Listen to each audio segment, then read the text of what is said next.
So Good morning. it's 10 o'clock or thereabout, and we will kick off the meeting. First, I would like to establish a quorum. I'll go down the list. I haven't gotten a chance to look online. So we have Courtney, Lee. I believe he's probably on his way. He said he would be here in person. Scott Stevens here, Jeff Adams here, Pete Quinones. Not here. Scott Roberts here, John Smith.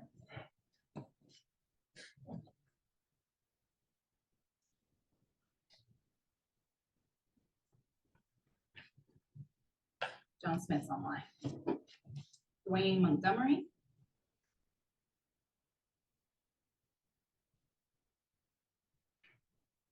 He's online. Alan Owens.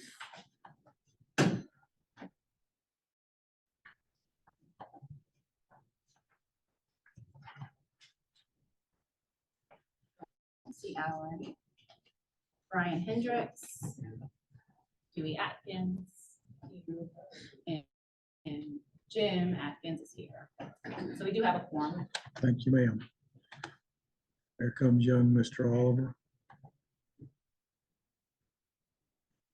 So you were sent the minutes electronically, and I would entertain a motion to approve or amend the minutes. I'll make a motion, we accept the minutes. Motion to approve. Motion to, I'll make a motion, we accept the minutes. I have a motion and a second to approve the minutes. Any dissension? So because the online component, the only thing I do generally is ask if there are people who would vote against approval of the minutes. If you are, then please let me know now. Hearing none, I declare that the minutes are unanimously approved. So I am going to change the agenda just a little bit. Kim, are you online? Yes, sir, I'm here. Can you hear me? I'm here. Can you hear me? Yes, she's dealing with some things. So I will turn it over to Kim. Yes, sir. Mr. Chairman, thank you. And thank you for allowing me to go a little bit earlier this morning. I need to, I seem to have a kidney stone, so I'm dealing with that this morning. I think you all have received the information from the report that was submitted by Kathy. Kathy is actually on vacation this week and cannot be with us. But I do have a report on some of the classes. I know that you are looking also at some of the maps that we've been going through and working with GTC on. There are several of those maps that really give you a good overall picture of what our courses are doing and our reach over the past couple of years. I know that one of the maps that you'll see is an overall courses that were held in 2022 and 2023 and the number of students attending those. That is a very busy map, but it does allow us to see where some of those pockets are that we have not had good reach in. But for 2022 and 2023, we've held a total course offering of 112 courses with 3,031 students enrolled and contact hours of 179,792. So those maps are helping us to see some of the areas that we have not offered these courses in. I can tell you that we do have 2 courses coming up that are new areas for us going into. We have a TECC course that's going to be offered in Camden County, and then also another TECC course offered in Greene County. So we are trying to look at these maps as we move forward on some of the courses that we're offering and how we get into those areas. On the course update right now, where we are in FY 2024, we have 1 cadaver lab placed in each region, and we're conducting one in each month, scheduled through August. We also have instructor courses that are planned. We have 4 planned so far in Albany, Rome, Clarksville, and Savannah. We did have to reschedule one due to some issues with, I believe, weather earlier, so that one is being rescheduled. On the EMR EMT grant, we've given out 54 grants, and after awarding 7 of those were declined for various reasons, either for lack of instructor or issues within the service that they could not reach the number of participants needed. And we have completed 8 of those courses to date. As soon as those courses come back around, if we find out that there are people that are not able to fulfill the requirements of the course, we immediately go back into our list, and our hopes again of being able to award grants for every EMT EMR class that's requested. On the Axioms course, we have 1 course completed. We have 2 planned by April, and the registration is full for both of those classes. We do have 2 ropes courses that are planned by June. On the NAMT grants, we have 44 grants that have been awarded. 15 of those courses have completed to date. We have had some back and forth discussions with NAMT over the last couple of months. So we are working through some issues there. I think that NAMT is really looking to make some changes on some things that they had going on.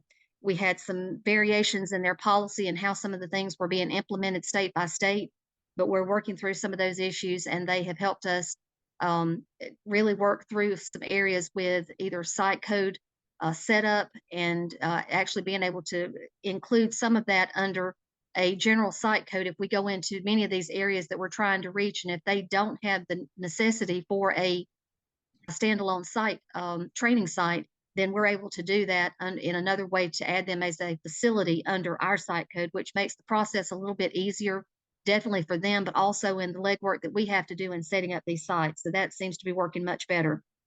On TECC, we have 6 courses completed to date, with more scheduled in 2024. We do have a course coming up in Albany here within 2 weeks, and the registration for that has not gone very well. We're going to be working on that a lot more in the next week, but I will say that for any of those board members, subcommittee members that are in the area, we do not have the kind of participation in some of these South Georgia classes that we do up in the North Georgia areas. I don't know if we're I really don't know why that is, but if you, any of the subcommittee members, if you know of people who have not had this course or need it, that course is going to be held at Albany Tech, and that's coming up, like I said, within a couple of weeks. The registration is still open.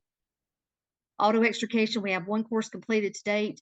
Classes scheduled in Douglas, Floyd, and Jackson counties.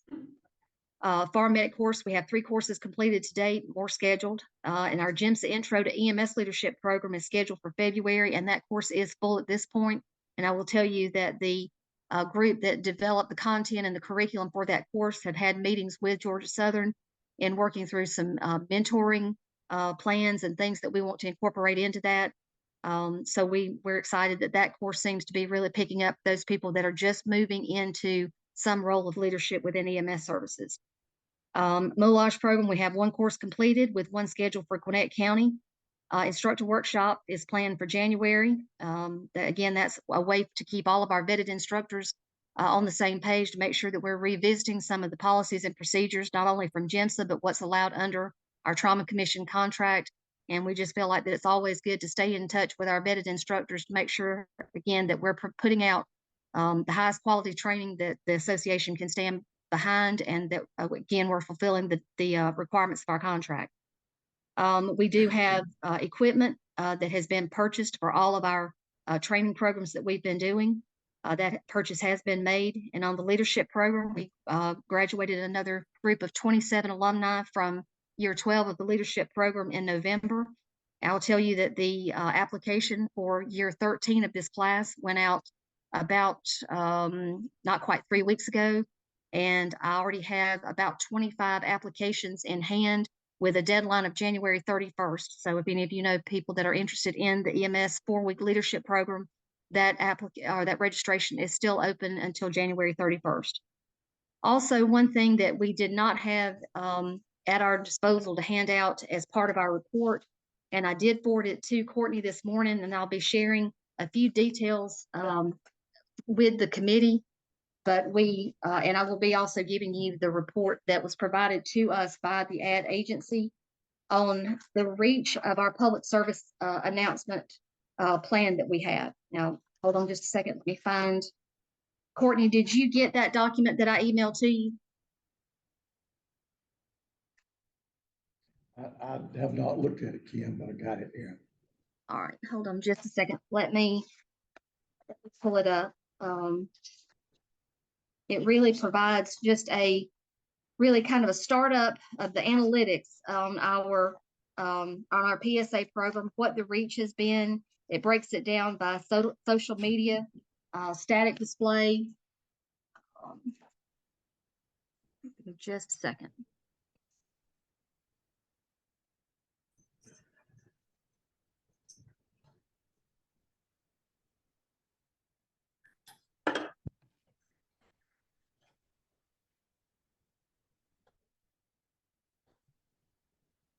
Courtney, I don't see my document printed out that I had in front of me earlier. So what I'm going to do is instead of wasting any time on this, I'm going to take the email that I sent you and forward that back to the email that Gabby sent out on the announcement of the meeting today. And that way everyone will have the analytics in front of them to kind of go through that and then ask any questions that they'd like to ask at, later point instead of holding this up.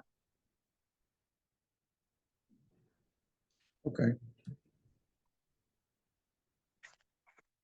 Kim, can you send it to me and I'll send it to everyone really quick when you can? And Liz, let me get into my email and I will send it to you right now.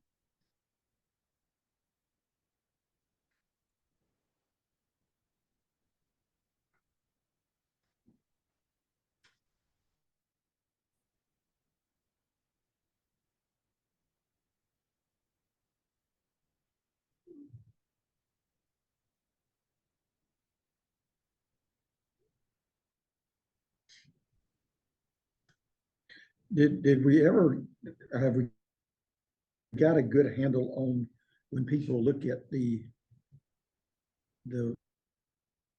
videos of being able to give them a good resource to follow up with? What we Am I we making have any worked, sense at all? yes, sir, we have worked quite a bit. I know Mary has had, we actually had one conference call, and I know that Mary has been in touch also with Kelly and Richard, is that we've worked through some things on the dashboard. But we really need to, I would like to propose on this is actually that we have the ad agency that we're working with come back, and because if you look at this report, and Liz, it's coming to you right now.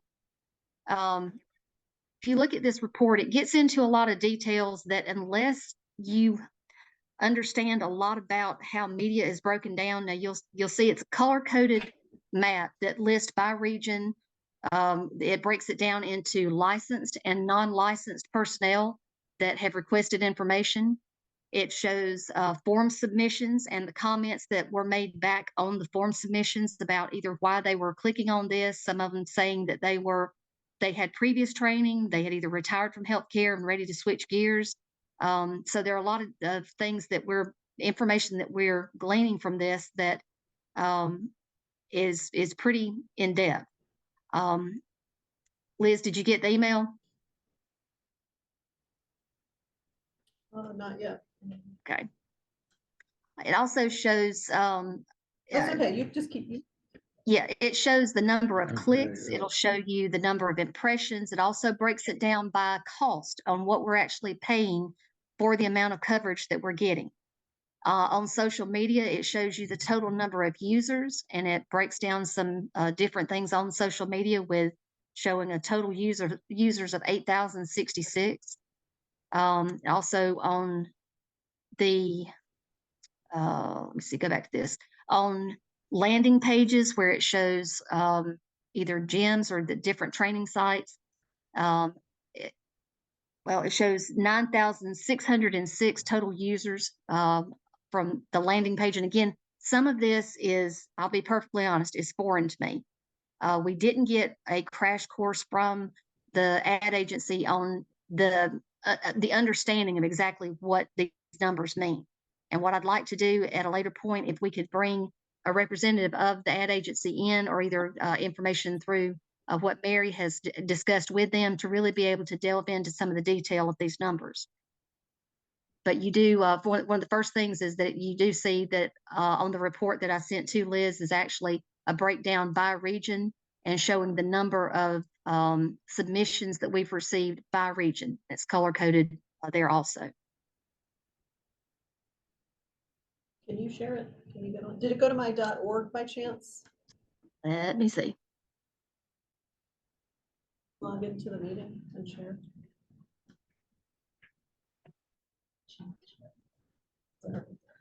Is she sharing that? No. Okay. Katie is, so Katie If you're does on it. are you on the meeting on your computer, Kim? Can you share, screen share? It should allow you to screen share. I am. Hold on just a second. Let me get back here to it.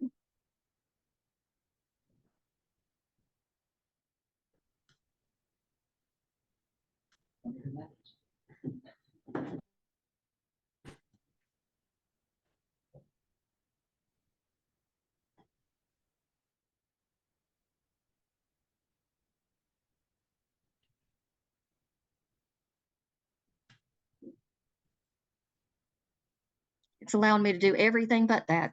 Hold on just a minute.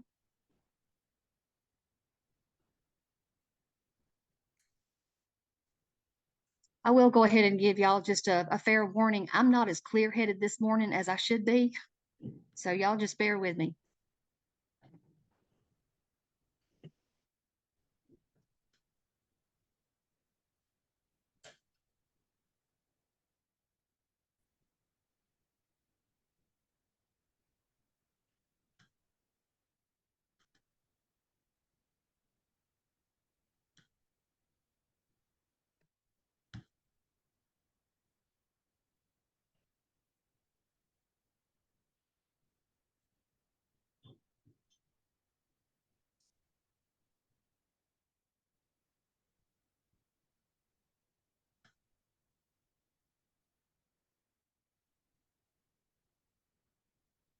It says I'm screen sharing. Adam. You're sharing. She's trying to email. Click on that touch. Yeah, it says Can you see it Kim's now? on. Yeah. Okay. Shit, I'm off, but I don't know if I'm seeing mine or hers. It says that my screen sharing.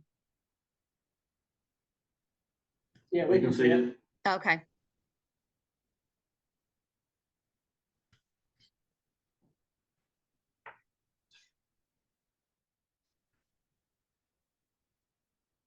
So you'll see that some of this in the beginning, it's just the us discussing about the funding from the Trauma Commission for this ad campaign.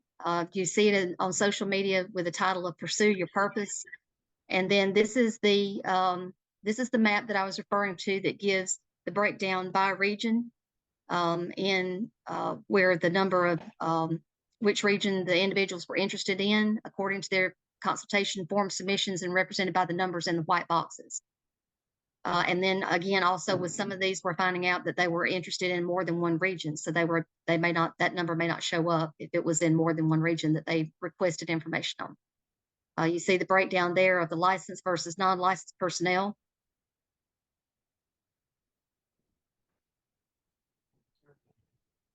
And these are some of the comments that came back from those submission forms. Many of these were already either working in another field. Some were interested in earning while they learn. And again, some of them in different areas of healthcare and interested either in transport situations or something that they could do almost as a secondary job to their primary profession. So this is the dashboard that we were referring to. Again, you look at the numbers that we have here on the side by the session source and the medium, how that's provided by either social media, direct, Google, displays.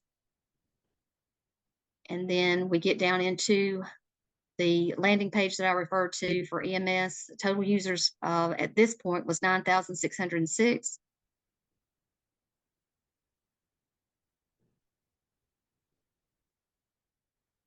And by click, the number of the impressions, the cost breakdown. So there's a lot of this detail that I want to make sure that we have a clear understanding from the agency of what this means. What is the dollar for dollar payout on this? What is our return on our investment? And from this being the initial report and not having time to really get back with them and go through the details, I can't intelligently tell you exactly what this breaks down to dollar for dollar. Social media campaign, I know that all of you have probably seen the ads that come through, not only on the GIMSA page, but in different advertising on social media. Just break down on that.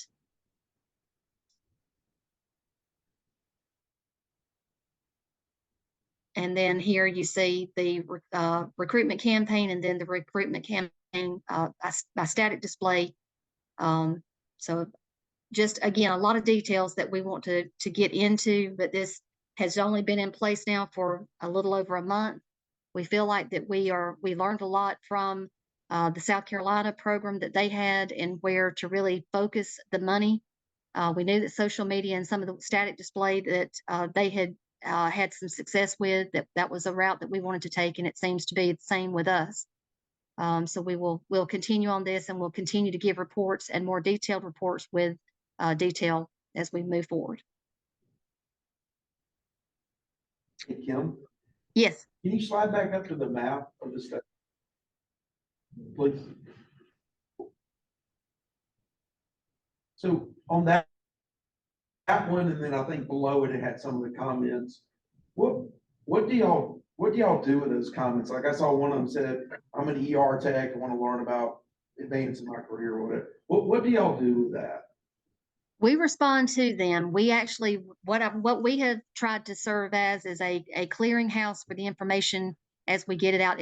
It's a lot to unpack, and it has required, a lot of discussions between us and the state office, and trying to figure out, okay, how do we get these people to the right place? And we don't know that we have all of the pieces tied together yet, but we do respond to them, and we try to keep them in the cycle. So we're getting them to more information in the fastest, most efficient way for them to get what they need. Because what happens is if they get something out there, if they submit information and they don't get a response, then they lose interest and they move on to something else. So it's one of those things where you have to strike while the iron's hot. And I think that where we could drop the ball the easiest is just not responding to these people and trying to get them into a pathway of finding the information that they need. And I know it's only been a month, so this might not be a really fair question, but do you know if we actually had any conversions from any of these, however many that is, 60 or 50, I can't tell. Do we have any of those that have reached out? I can't tell that from the information that we have so far. That's going to require some more research on the back end of this, of going back into some of the situations where we've gotten a person linked up and follow back up on that. We're trying to find an easier way to do that. But at this point, like you said, a month in, we just have not had a chance yet to really get into some of the nuts and bolts of this. Right. It's interesting information. Thanks for sharing it. This is Huey. Hey, Huey. Hey, real quick, two things. One, that we've had 58 people in a month. That's kind of discouraging, but I think that kind of goes along with what we're all seeing. There's just a lack of people interested in getting in this profession. And this may be a Richard question, and I know he's not here today. When this first was put out, I clicked on the video on Facebook and watched the video through the end, and then clicked on interest. And when I clicked on a county, it seemed like the providers listed for the counties were based on their license and where they're licensed. And to give you an example, say for National, is their license is based out of Conyers. And even though they're in multiple counties, if you clicked on a county other than Rockdale, it did not show an EMS provider. If you clicked on Rockdale, it showed National, because that's where our license is based out of. But if you clicked on Morgan or Oconee, and I don't know if that's been corrected, if that was just maybe too early in the process that I looked at it, or do you know, and like I said, this is probably a Richard question, or maybe Kelly, Kelly's in the back. If that's been brought to fruition to fill out across the state who the actual providers are in each county. In regards to the UNAC website though, or the GIMSA ad website? So if you click on the video that the GIMSA's put out on social media, you know, have an interest where it's got the helicopter flying in and Hall County Fire and all the different agencies. If you follow that through the end, it's got a place where you can click on interested. And then it asks you which area you're from or which county, and you would click on that county, and then it would show you who the contact is that's providing those services. And when I did it at the time, and again, that was early on, if I clicked on any of the counties that National was located in, the only one that it showed National being the provider was Rockdale, and that's because that's where we're actually licensed out of.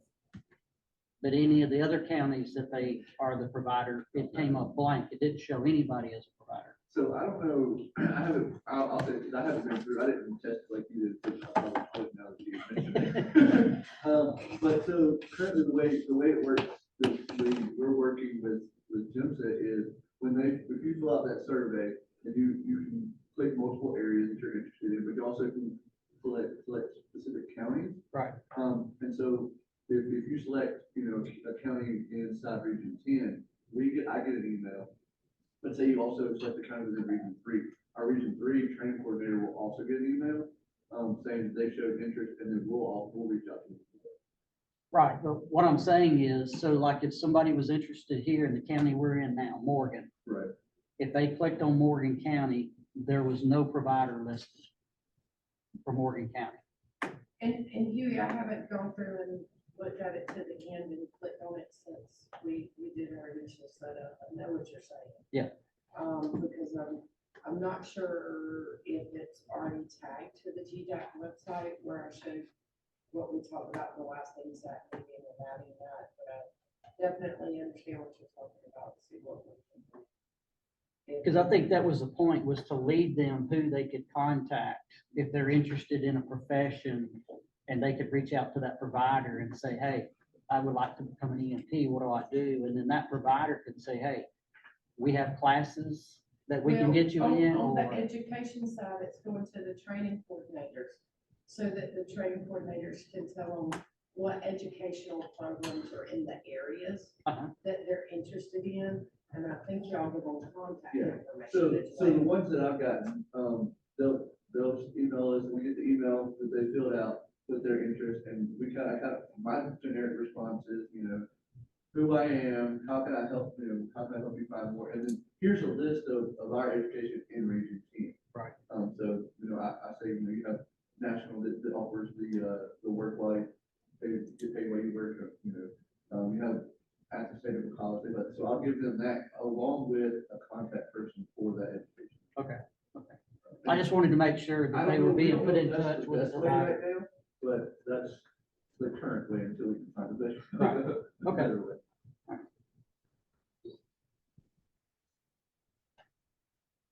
Any other questions?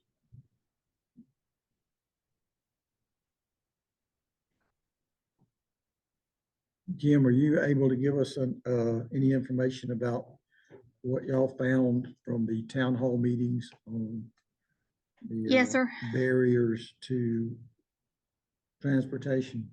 Yes, sir. We, through all of the town hall meetings that we conducted over the course of 3 or 4 months in all of the regions, we were averaging participation in those meetings anywhere from 20 people, in person to up to, I think the largest group that we had was somewhere close to 70 people that we had at one of the town hall meetings.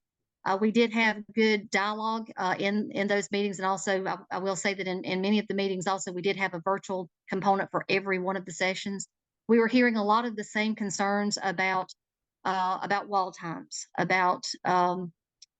we did a lot of discussion about tiered response, a lot of questions about education standards and the requirements of education. And a lot of that was either through some misunderstanding that they had, or I think information that state office has been working to clear up with a lot of the instructors on the requirements.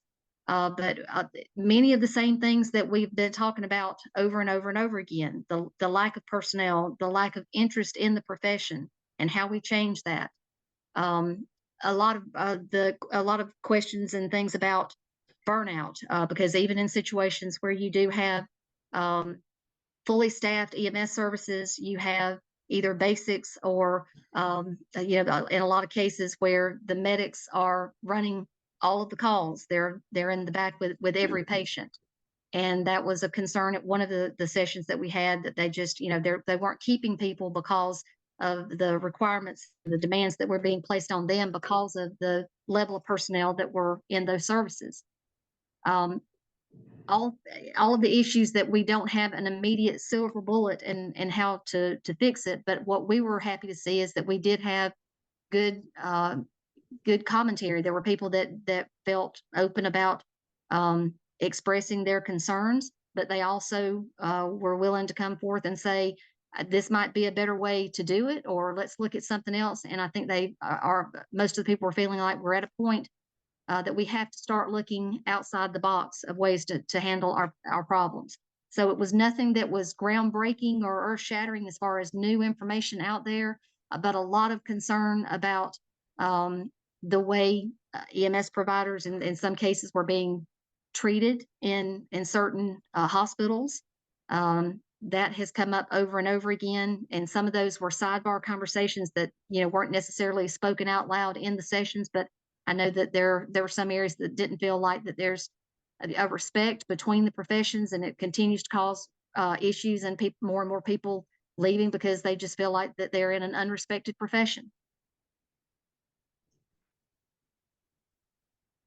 So, so you made that comment, think outside the box. Was there anybody giving some ideas about the Well, fringes of that box? when we pressed on that again, what we wanted to try to get through these town hall meetings was that we wanted for people to feel comfortable about voicing their concerns and their ideas, but at the same time, we did not want it to just turn into a bashing session and a complaining session. If they had a problem, did they have a solution or a different way to do it? Some of them gave ideas to the state office, and the state office responded in kind of, the things that could be done, or why, maybe it was not the best way to look at. So there was discussion back and forth on that. And maybe the state office wants to provide any comments that they have, especially when it comes to the education, because there was quite a bit of discussion about the education standards and some of the things that were coming out of that, the requirements, but no, sir. No, because I think that there are a lot of people out there that say, yes, we've got to think outside of the box, but then we also have a profession that's stuck in the same way of doing things because we've always done it that way. And that is the frustrating part, is how do we get from point A to point B when we still have that mindset of, well, we've always done it this way. Okay. Well, it's on the agenda later. I hope you can stay on, but I understand your situations.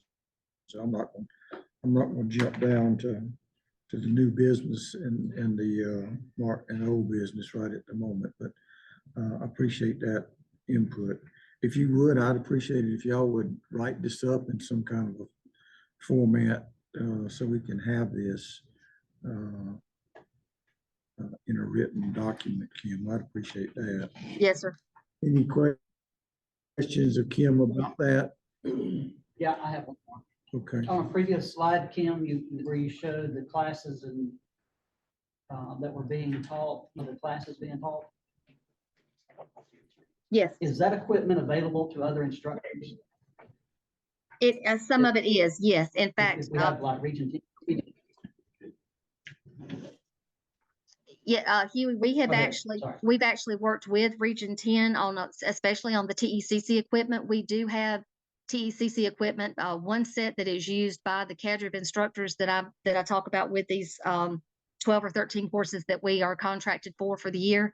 But other areas, as they contact us and are needing something for their course that they're doing, I've done that with Region 10 and some other regions about picking up equipment or how we can make that equipment readily available to them. Primarily, that's with a lot of the TECC equipment. We did get out of We used to have the trauma trailer and some things where we had all equipment for teaching PHGLS and EPC, some of those courses. We still do work with a lot of services in getting equipment for them if it's not something that we have in our inventory. But we work with them to make a connection either with different services around them that have access to that, or the technical schools that are willing to assist in their need. So would they just reach out to you? Would you be Yes, the sir. contact, or Kathy, or? Either me or Kathy, either one Okay. of us can contact them about that. There are certain things. Now, the farm medic equipment, obviously there's a skill level there. That is not equipment that's made available to anyone except the cadre instructors that we use, just because of the training that they had to go through to be able to conduct that course safely. But with TECC and some of those others, yes, they can contact me or Kathy and we can link them up. Okay. All right, thank you. Any other questions of Kim? Hope you feel better. Thank you. And Liz, I don't know if that was the governor calling or somebody, but so we're going to jump down to the AVLS update. Tim, you ready? Okay. Get off screen, screen. There we go.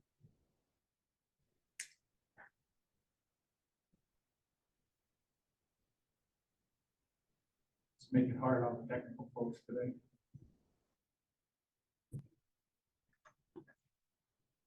So we had in terms of support calls and stuff during the second quarter, the holidays or whatever, everybody took off. We didn't have a lot of problem issues coming up. Had a few persistent ones that we worked on. Couple of the areas with equipment and cellular coverage, but other than that, in terms of those deliverables,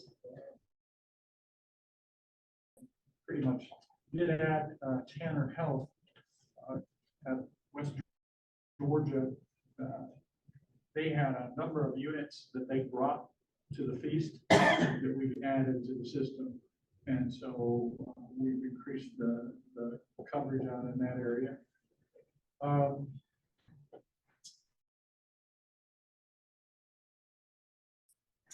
Got a problem in Gordon County with a unit. We're finally, I think, going to end up dealing with it and getting Dawson County new leadership on board and things there. So that's sort of a lot of what took place. And then if we look down at the unit usage, you can see that overall doing relatively well in terms of the percent active across the total stated 87%. And most of the areas stayed just about the same as they were, or went up a little bit or down a little bit, just the normal fluctuation. We are, and Courtney asked me to look into Region 7 because that 59% just jumps out at you there. But and so I've been doing that, talking to some people. We have some plans in place in Stewart County and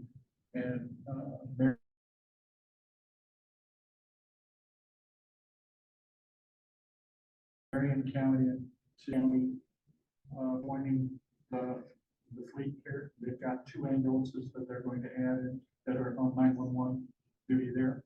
So that will help. The other thing is with Region 7, there's a few units that, in Schley County, they have one that's offline and one that's online. It's 50%. So, but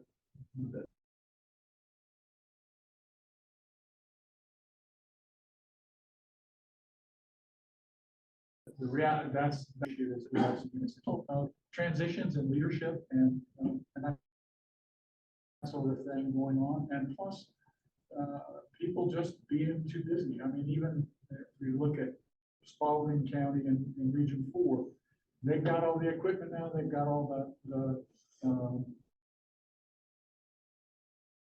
Simmers off, pull them in and get the work done on them to get them installed. So that seems to be the toughest part. Two things it comes down to is, one is new leadership and their knowledge of the program. And secondly is the issue of just time, those agencies that don't have their own IT departments, that sort of thing.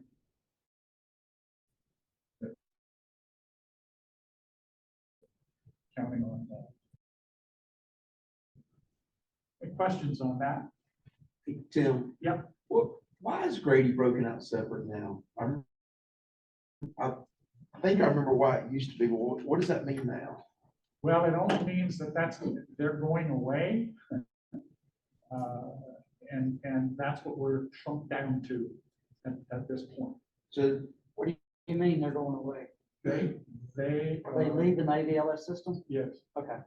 they're leaving, they're going in, yeah, they're leaving the ABLS system, right? Yeah. They are replacing it in most of the units now, I have it.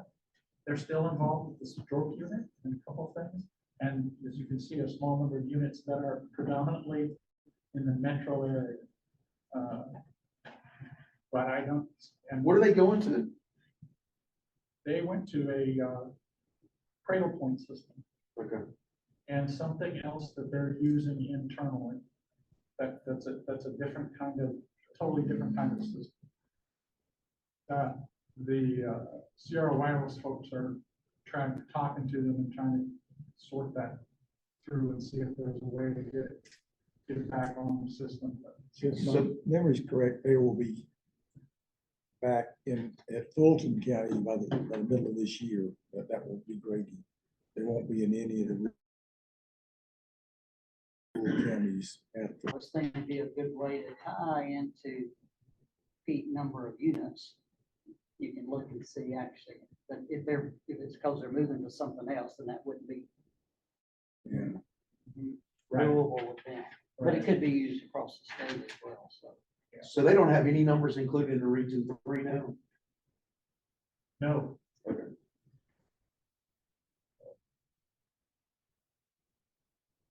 So as these other counties come back on, our other vendors come back on and take over from the Grady areas that they Yeah. had.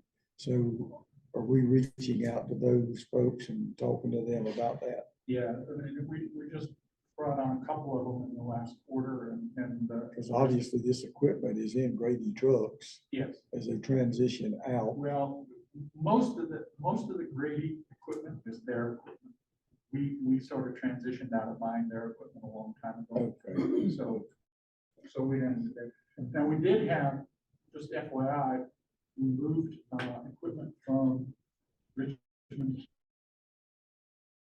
County priority, and we moved equipment from a few boxes from there to Metro, and we're moving some Clayton County boxes to Metro, which will allow Metro to move.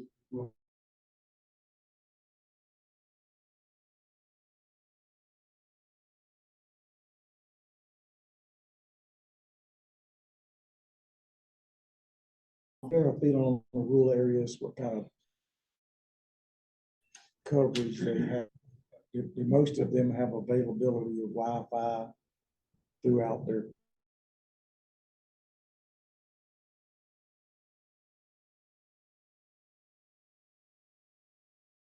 county? Either of them should be pretty happy with that. The others stay on the Verizon and Chuck Haywood just so they're gonna switch their whole thing in July. They're gonna switch everything to AT&T. We're in the middle of our open enrollment. Are you seeing a whole Yes. bunch of folks changing? Yeah, so they're the only ones who submitted a request to change the whole thing.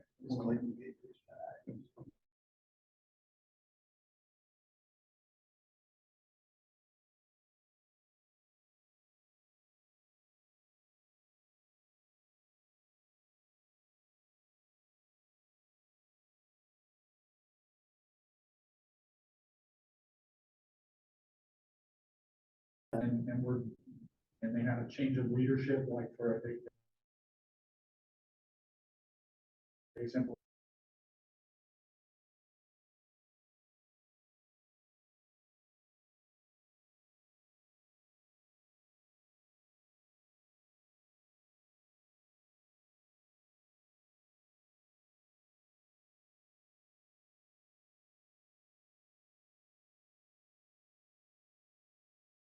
Trying to keep track of the changes in leadership and so on. And the real help there has been, Brian Doherty's been really helpful in Region 7 and going in Schley County.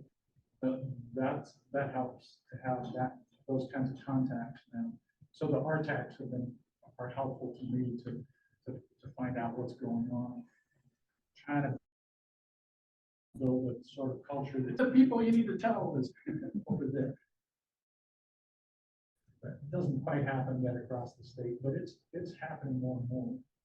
So I think we're headed, we should see, next quarter, we should see a significant change in numbers on Region 7.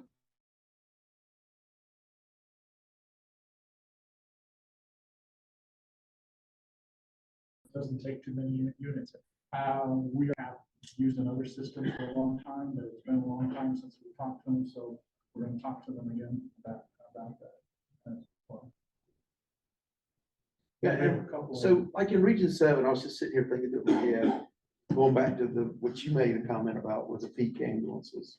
So community ambulances in Columbus, Yes, I think they've got 5 or 6 vehicles. yes. So is their number, since our home base is in Region 5, is their number including Region 5 or Region 7? It's in Region 5. Okay, that makes better sense now. I was just trying to figure out why they were so low, of only 17 Yeah, in the entire region, but that makes sense. it's a little tricky trying to. Yeah, it is. It's 29 units, 17 of them are active. Right, just think about them. Still small. Small, yeah, number, because- I agree. Were there 9 counties in Region 7? Oh, Can.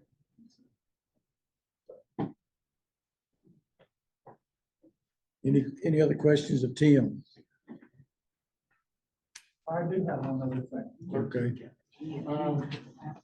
The MG90s are probably gonna have about 2 more years of manufacturing, and then they're gonna stop manufacturing them and selling the new XRAs and other 5G kind of equipment that they talked to us about. But there's at least a couple more years, and they'll certainly be good for long beyond that. So one of the things I'm looking at in terms of the budget for next year was, what do we really need to budget? And one of the things I'm thinking is, and talking over with Sierra Wireless, that one option we have is we budget, it looks like maybe $50,000 of replacement cost, which is a lot less than what we have been in the past.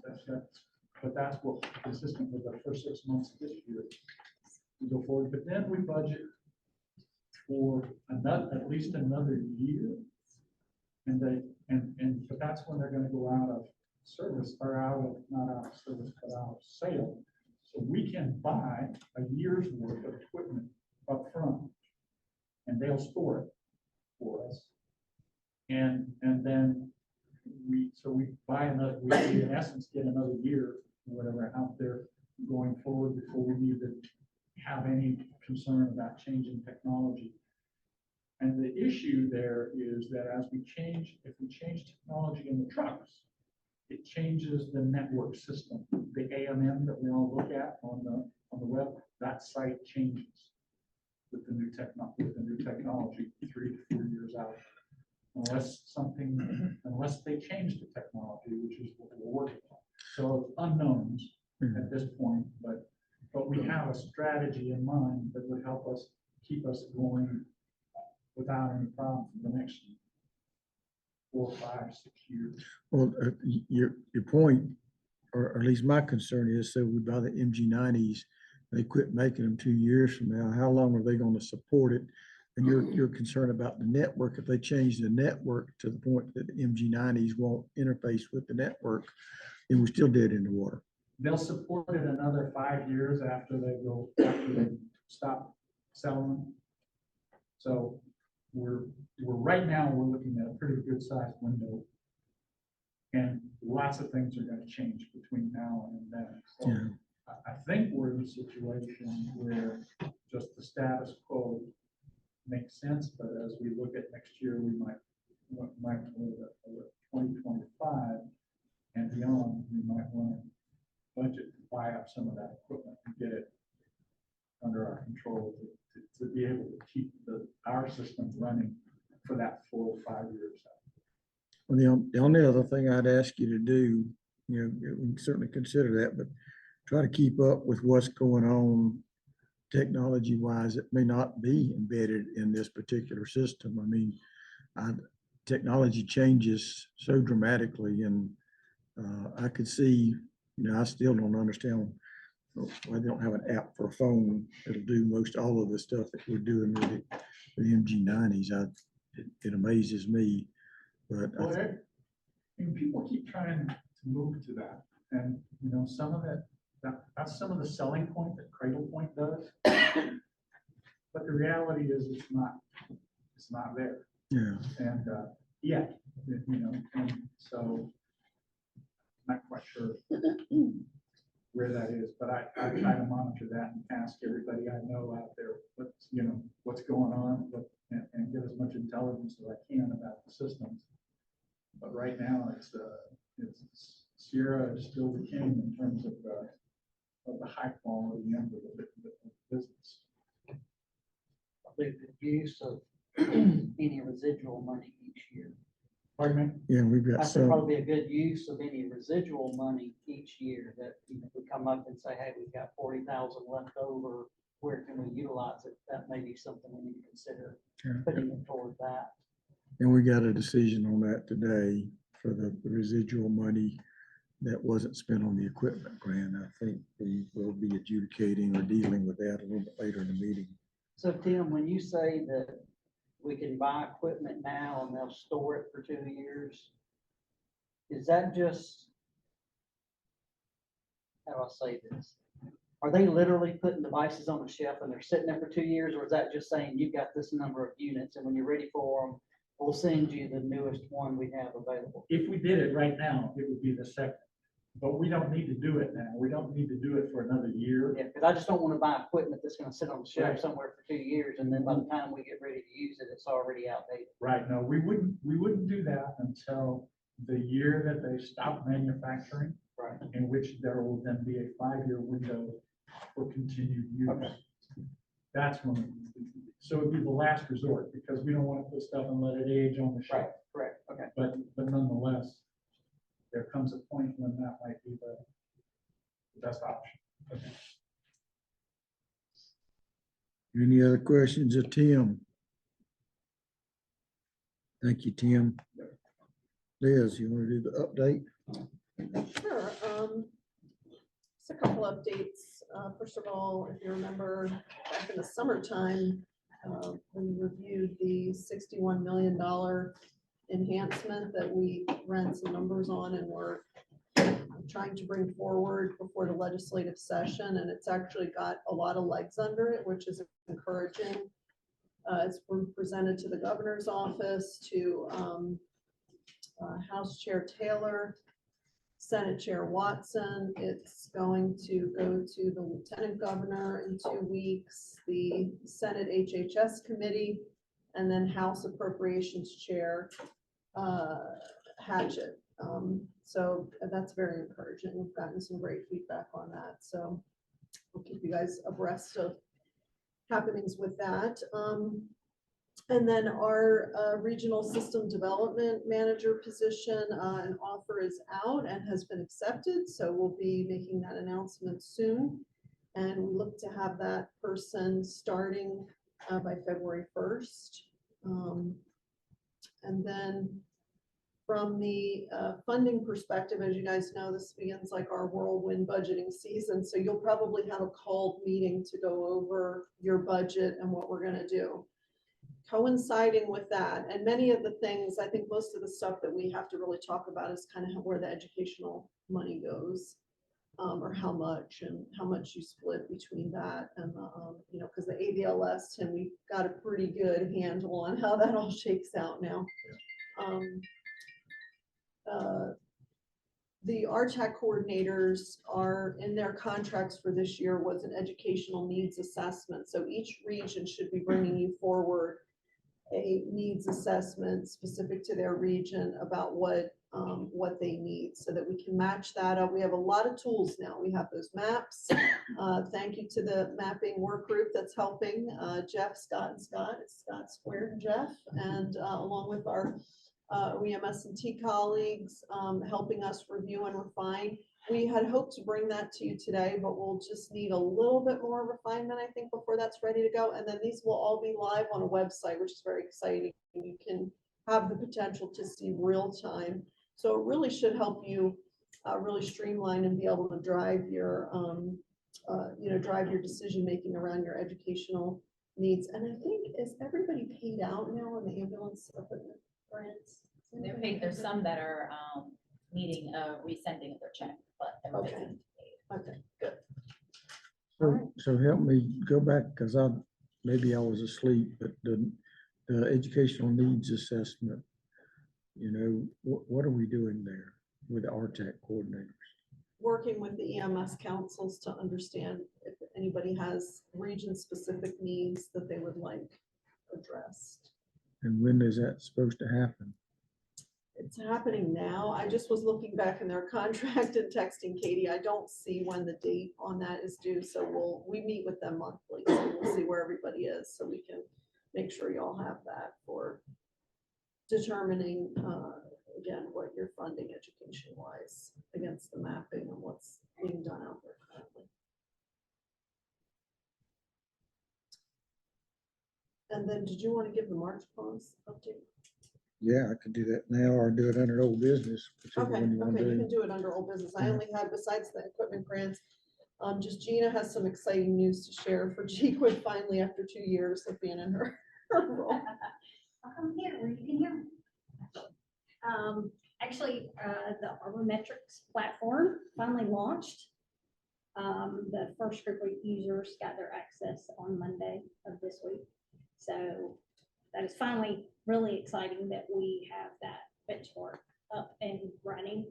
I got a great email from Kelly Vaughn yesterday, just saying, this is fantastic. I can play in here for hours. So the great thing about that is one of our process measures is that time to care is actually written into that. So we can look at that dashboard when data is loaded and look and see, the percent of patients is taken more than 240 minutes to get from hospital 1 to hospital 2. And then we can actually drill down on those patients that actually took longer than that, and it'll generate a list. And then, it makes it a little bit easier to look at that and see what percentage of time, and we'll load data on a quarterly basis when we get the trauma registry data into the central site, and we'll have that dashboard. It's still a work in progress. We'll be looking at the data, cleaning it up, seeing where we have opportunities to make some changes and make sure it's right. But it's exciting to finally have it live and ready to go, and hopefully it'll give us some insights we can look at on a regular basis. So I know that at least 2 regions, at least from what I understand, 2 hospitals, we're trying to get IRB approval to study that time to care. So do we know where they're at with their processes? Region 9 and Region 5. Yeah. I think it got stalled because of some IRB holdup or something with HIPAA. Is that right? Yeah, that was That was the last last time. one. At least Region 9. I'm not sure how far, because Dennis is overseeing the Region 5 one, so he may have been able to break down a little bit more barriers than I think Region 9 was. But within Arbormetrics, we can slice it by region too, which is kind of nice, by injury region. So we'll have the ability to do that. I can see everything, as well as Dr. Todd, the medical director. The hospitals themselves have access to it, and they can see their records and kind of compare it to to everybody else. We can also slice it by age group. We have the ability to put some certain filters on that. So if we just wanted to look at peds patients, time of So- care, we can do that. So So when you talked about the 240 minutes from, is that from the first hospital to the second hospital? Or is that from the scene to the Well, first we hospital did to the second both. hospital? So we built it where we could look at time from hospital 1 to hospital 2. And then we also have it built where we have scene time plus transport time plus time at hospital 1 to that time so we have that entire timeline when we have that information, but we also have, as a default, we built that just time to hospital 1 to time to hospital 2, since we know that a lot of times we don't have that scene time plus transport time plus time at hospital 1. So both of those are built in there. So when we have that information, we also have that built in there, how often we're missing that scene time and transport time when there is a scene transport to hospital 1. So it'll give us the ability to work on that. And who's got access to so GQuip has access to all of it. So that's me and Dr. Todd, our medical director. The facilities themselves have the access to their own data and that platform. So Yeah, by show of hands, how many of you know what GQuip stands for? Why don't we do this? Why don't we tell them what GQuip is? GQuip is the Georgia Quality Improvement Program. So that's the Trauma and Surgical Collaborative. That is under the commission. It actually is Liz, what did we call it? The officially the peer. Oh, yeah, that peer review committee. The peer review yeah, committee. there was a name. Yeah, so it's a It had protected- legal It connotations. has it has so that's why it's So not I've learned. easy to remember. They had to jump through a bunch of hoops Yeah, So to I've make learned. sure We had that a the question. information put onto the system Yeah. was not discovered. yeah, So that it would be a true peer a peer review, review. that people could actually put their true data down there and not worry about getting sued, but use the true data to try to figure out exactly what the problem is. And it was not an easy process. Liz has dealt with attorneys in the AG's office and contract attorneys, and it's been laborious. Yeah. So, But I will say that at the August meeting of the GQuip, which is essentially the trauma medical directors who are, the trauma surgeons, except in the case of the level 4s, they're it's usually an ED person who's the director, and the trauma program managers who most commonly are nurses by background. We reviewed 4 cases in August, and it was a total come to the confessional, and Dr. Ashley went first. So that was great. He dipped his toe in the water and talked about his major case. Yeah, exactly. And it was great. I mean, it was really good. It was really good. And we, took some notes down of some things that were potential system improvements. So, and I think besides what Gina is able to slice and dice regionally, just from a data perspective, the real goal of this is it's not data. I want everybody to be really clear on that, because I think there's a little misconception. It's not just another display. It is risk adjusted benchmarking, which means that it's observed to expected. So in other words, based on what the patients, 2 patients who are motor vehicle crashes with splenic lacerations and head injuries, based on what their comorbid conditions are, what is the likelihood that they will either die or get a specific among 30 hospital complications. So we can say, hey, Navicent, you are having a lot more complications, pneumonias in this group of patients, but Augusta, you are doing it really well. Either Augusta is not capturing the complication of pneumonia well. Pneumonia is probably a bad example, because that's one of the hardest things. You would think it'd be straightforward, but it's not. And then they can kind of match up and say, hey, what are you doing and how can we do it better? And that's what is happening nationally, what we do through the national trauma. All the centers submit data nationally, but the data is like 18 months old. So like you can't help the person that you killed or gave a pneumonia 18 months prior, right? So this, hopefully at some point we will, we're starting like diet arbormetrics, like light, and then we will kind of, layer on more, but it's pretty hefty analytics. So that's what took a long time to kind of get this up and running. And then just making sure, the data comes over cleanly, which is a functionality of the centers being on the same platform, because we didn't even realize we had to aggregate it and send it. They were like, no, we don't want dirty hospital data. You got to look at it first and make sure they did what they're supposed to do. So. Yeah. And maybe next meeting we could give them a little demo. Yeah. You could kind of open it up. We'll probably have some more data then. Yeah. Too. Courtney, I was forced to know what T clips. You did have to ask it one time.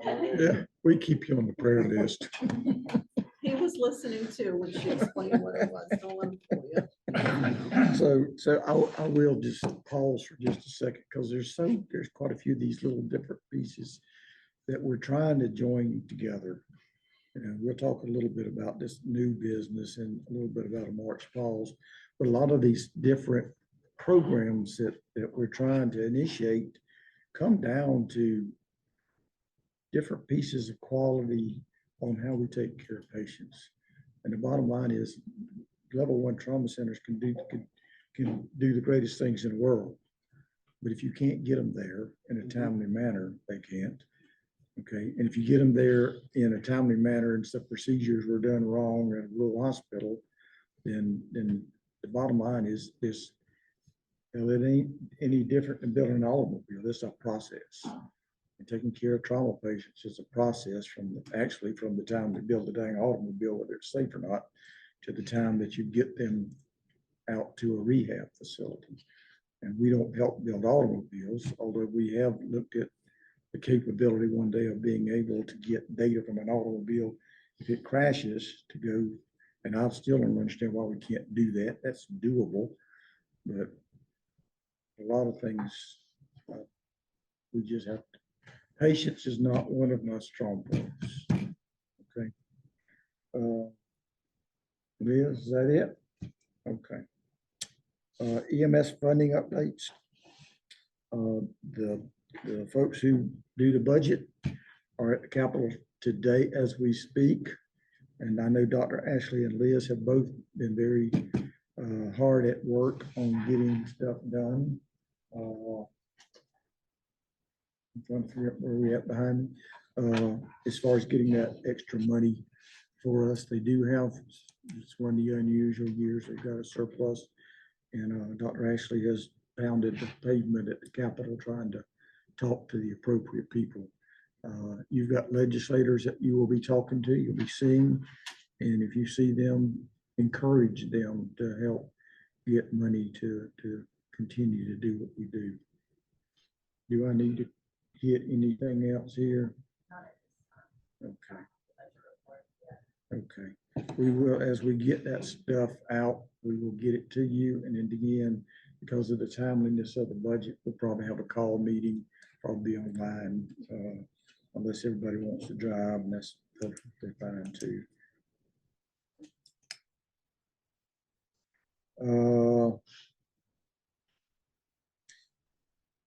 Anything else on the standing agenda that I have missed?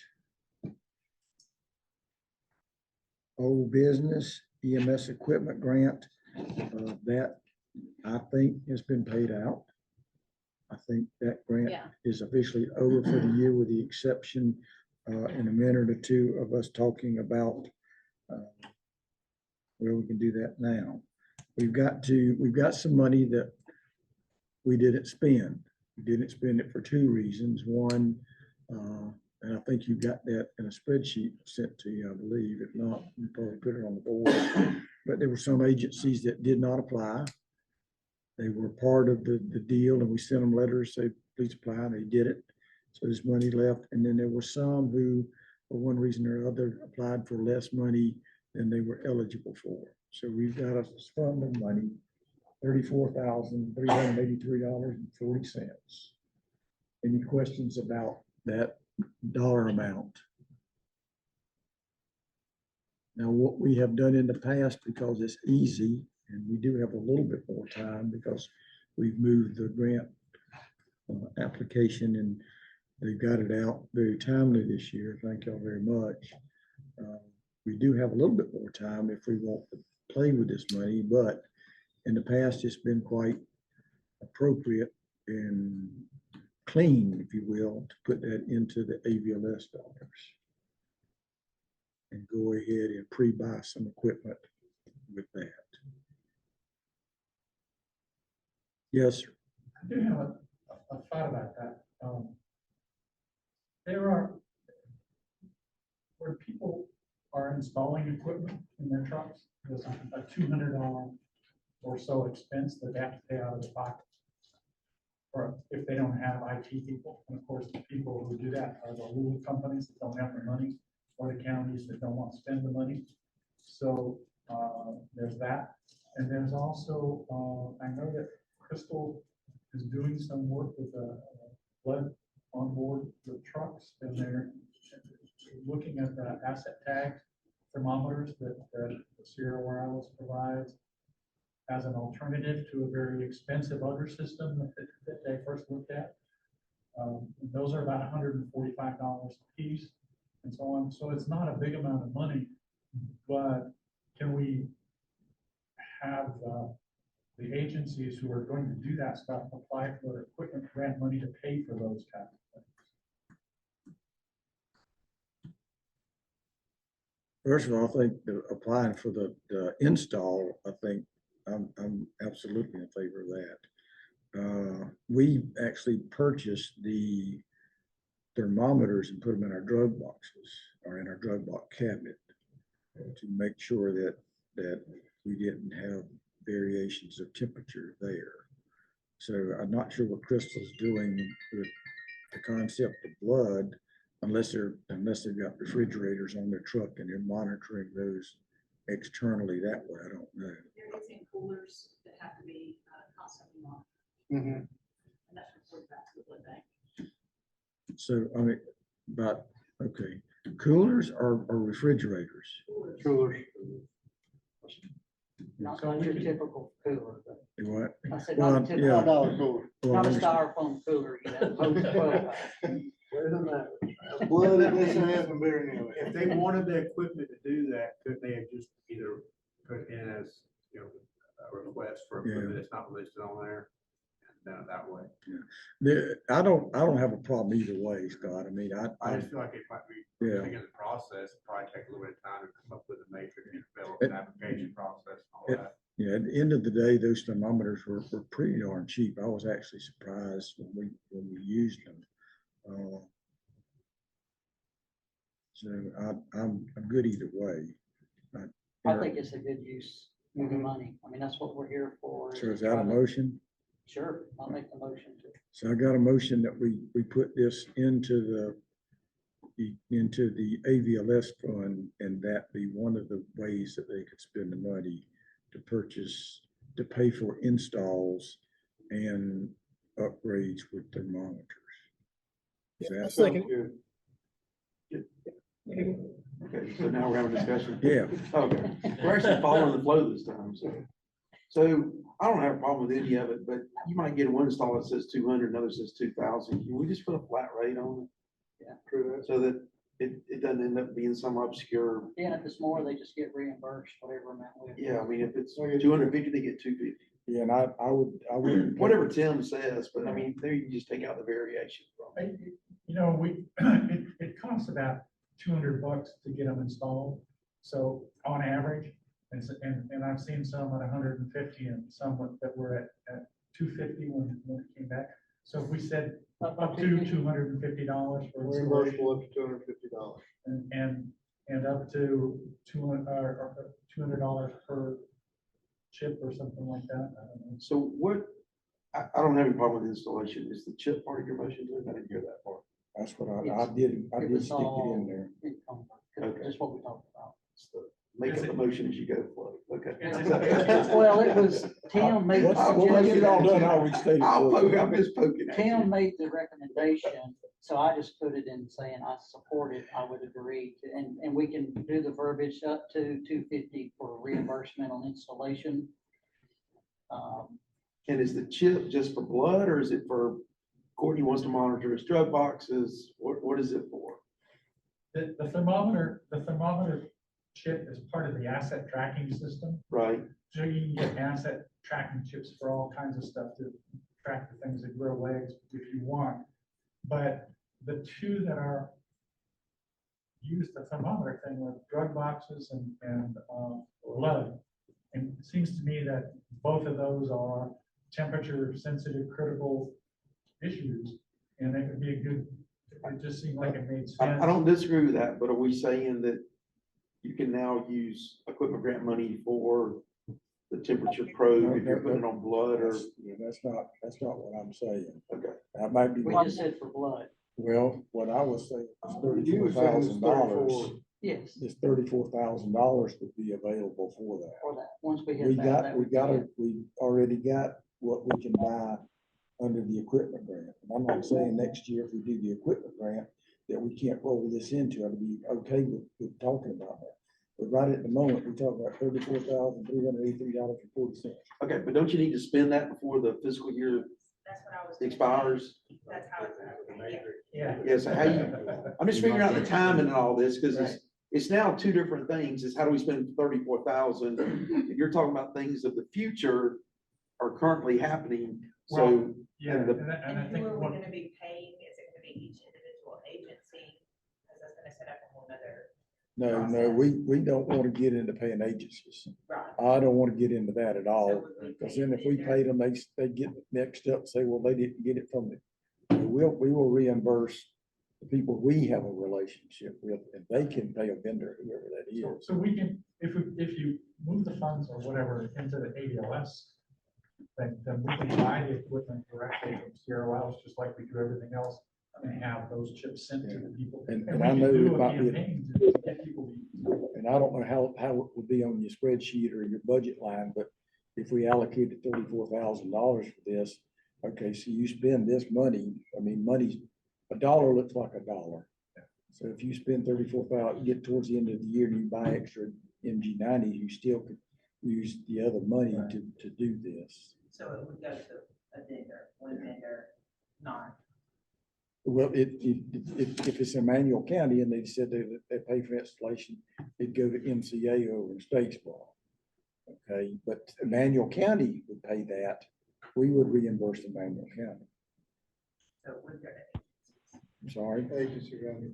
It would go to. It goes to the agencies, not. The agency, yes, not the vendor, not the guy who put it in, don't care. Go to the agency. Now, but if their vendor, if their person put it in, then I don't know how we pay it. We would need a receipt from a Motorola contractor or somebody like that. That's what we did originally when we did the first rollouts, was we had them installed, and then if they got them all installed, they could send the receipts in and get reimbursed for the installation cost.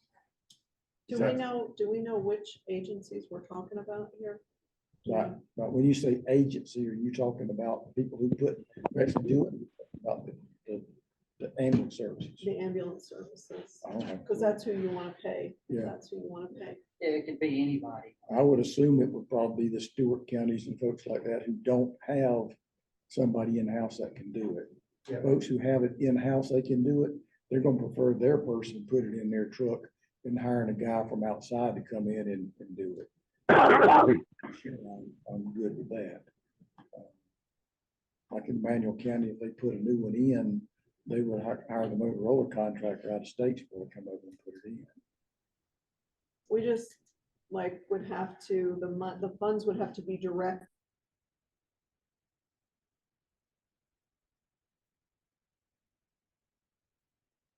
Yeah. Well, if we So- put it in, if we put it in the ABLS budget with the idea that this money's available to do that, then all we just need to do is pay. In the end, Courtney, have you not learned anything over the last?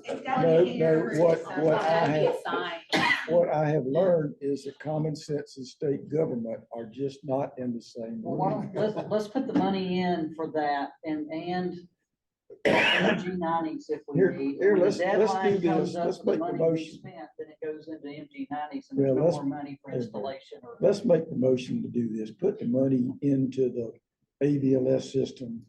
And if Tim needs to spend it to help people install or buy thermometers, he can. Yes, Does that work? I'm okay It's with gotta it. be encumbered to somebody. ABLS. But it's a vendor of ABLS, so like Island Tech or Southern Link or AT&T, At the like, end, yeah, you're gonna buy them. Island Tech is where all of this would go, except for that installation cost, because those are done to the individual radio. Yeah, shops. what we're saying is when the deadline is approached, if whatever money has not been spent automatically goes to Sierra Wireless or whoever, you know, Right. it's all Right. encumbered at that point. That works. Right, Then there's no more money available for installation or the tags. yeah, so it's get your request in or. Yeah. Exactly. Who's gonna send that notice out to call to get, you'll take care of all that? Okay. Yeah. And then you'll I'd just, say by March. I would say whatever, March 30th, March Yeah. 31st. So on March 30th, if you've got $20,000 left, put it to Sierra Wireless. For equipment. Yeah. So that work? Yes.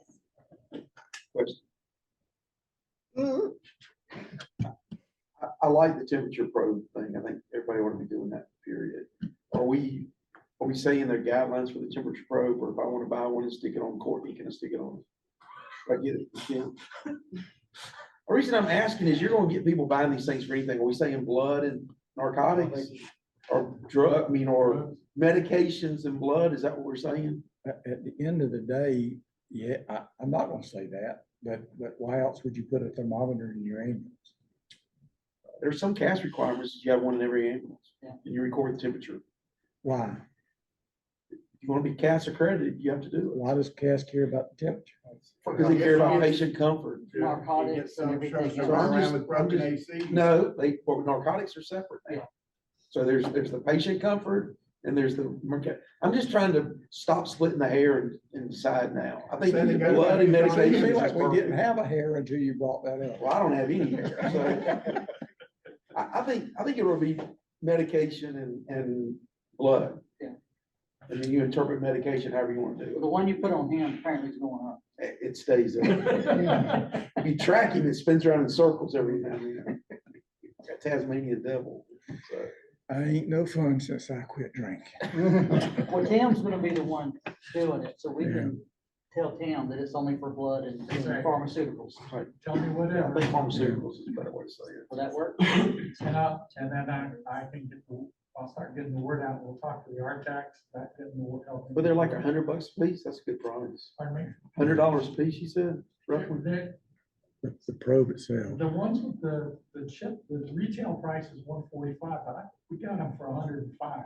So that's what I'm. And it's just in some type of container that you can attach to it. It's just a little bitty thing, right? You got them in your drug box. Because the ones we use are about that big. They're rectangular. One we have on the wall. On the wall. The good thing about if you put them in your drug box, and when you put your drug box on your ambulance, it picks it up and you know where your drug box is.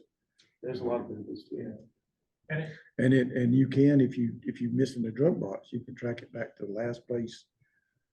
Thank God, never had a medic leave a drug box. We had to go back and get some jump kits occasionally, but not a drug box. So I'm gonna try to restate the motion here. Okay. If we can. So what we're gonna do is we're gonna put the $34,383.40 into the AVLS budget. Right? Purchase AVLS equipment, including the purchase and installation of units and temperature probes. That's all I'm gonna say, That's fine. okay? Any questions about that? All in favor, excuse me, anybody opposed to that motion, Did you please have a let me second? know. Who was the Yeah, Yeah, motion? we had a motion and a second. Who was the- Huey made it, Vic seconded. Anybody opposed to that?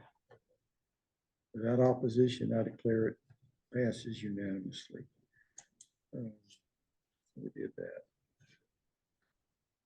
Lee, I'm going to take 5 minutes for you to finish your phone call, and then we will come back. Done. I know, but I'm not. I've got to go down. Little boy room. I've got to walk down the hall because I drank coffee on the way up here, and it could get to be embarrassing. Don't want it to be that hard. We're taking a 5-minute We're break. taking a 5-minute break, and that means don't go off very far. We're trying to get through sometimes, so Liz won't beat me.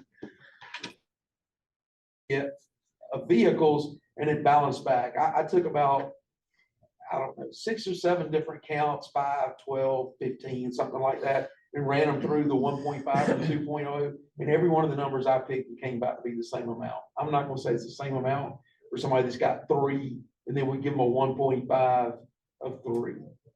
But if you give them a 2.0 of 3, the money comes back to be the exact same every time. So the first thing is peak count. The second thing is, do we want a modifier? My personal comment is, I don't think we need a modifier. You just get more per vehicle. All right, and it's a self-reporting, a testing. Liz will have to speak to that a little more, because I know she was on every call except for the very last one. But we talked about some type of attestation that you made. This is the peak number. Do you have that definition of, because we further, yeah, right there. So I'll give y'all a second to read that.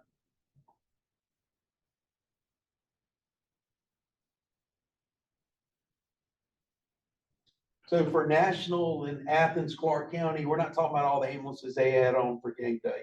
We're talking about what they do 7 days a week, the majority of the year. Okay. That's my report from the committee, Mr. Chairman. Okay. And we can make a motion if you want us to. Well, what I would like to do is not stress for time by it at the moment, to my knowledge.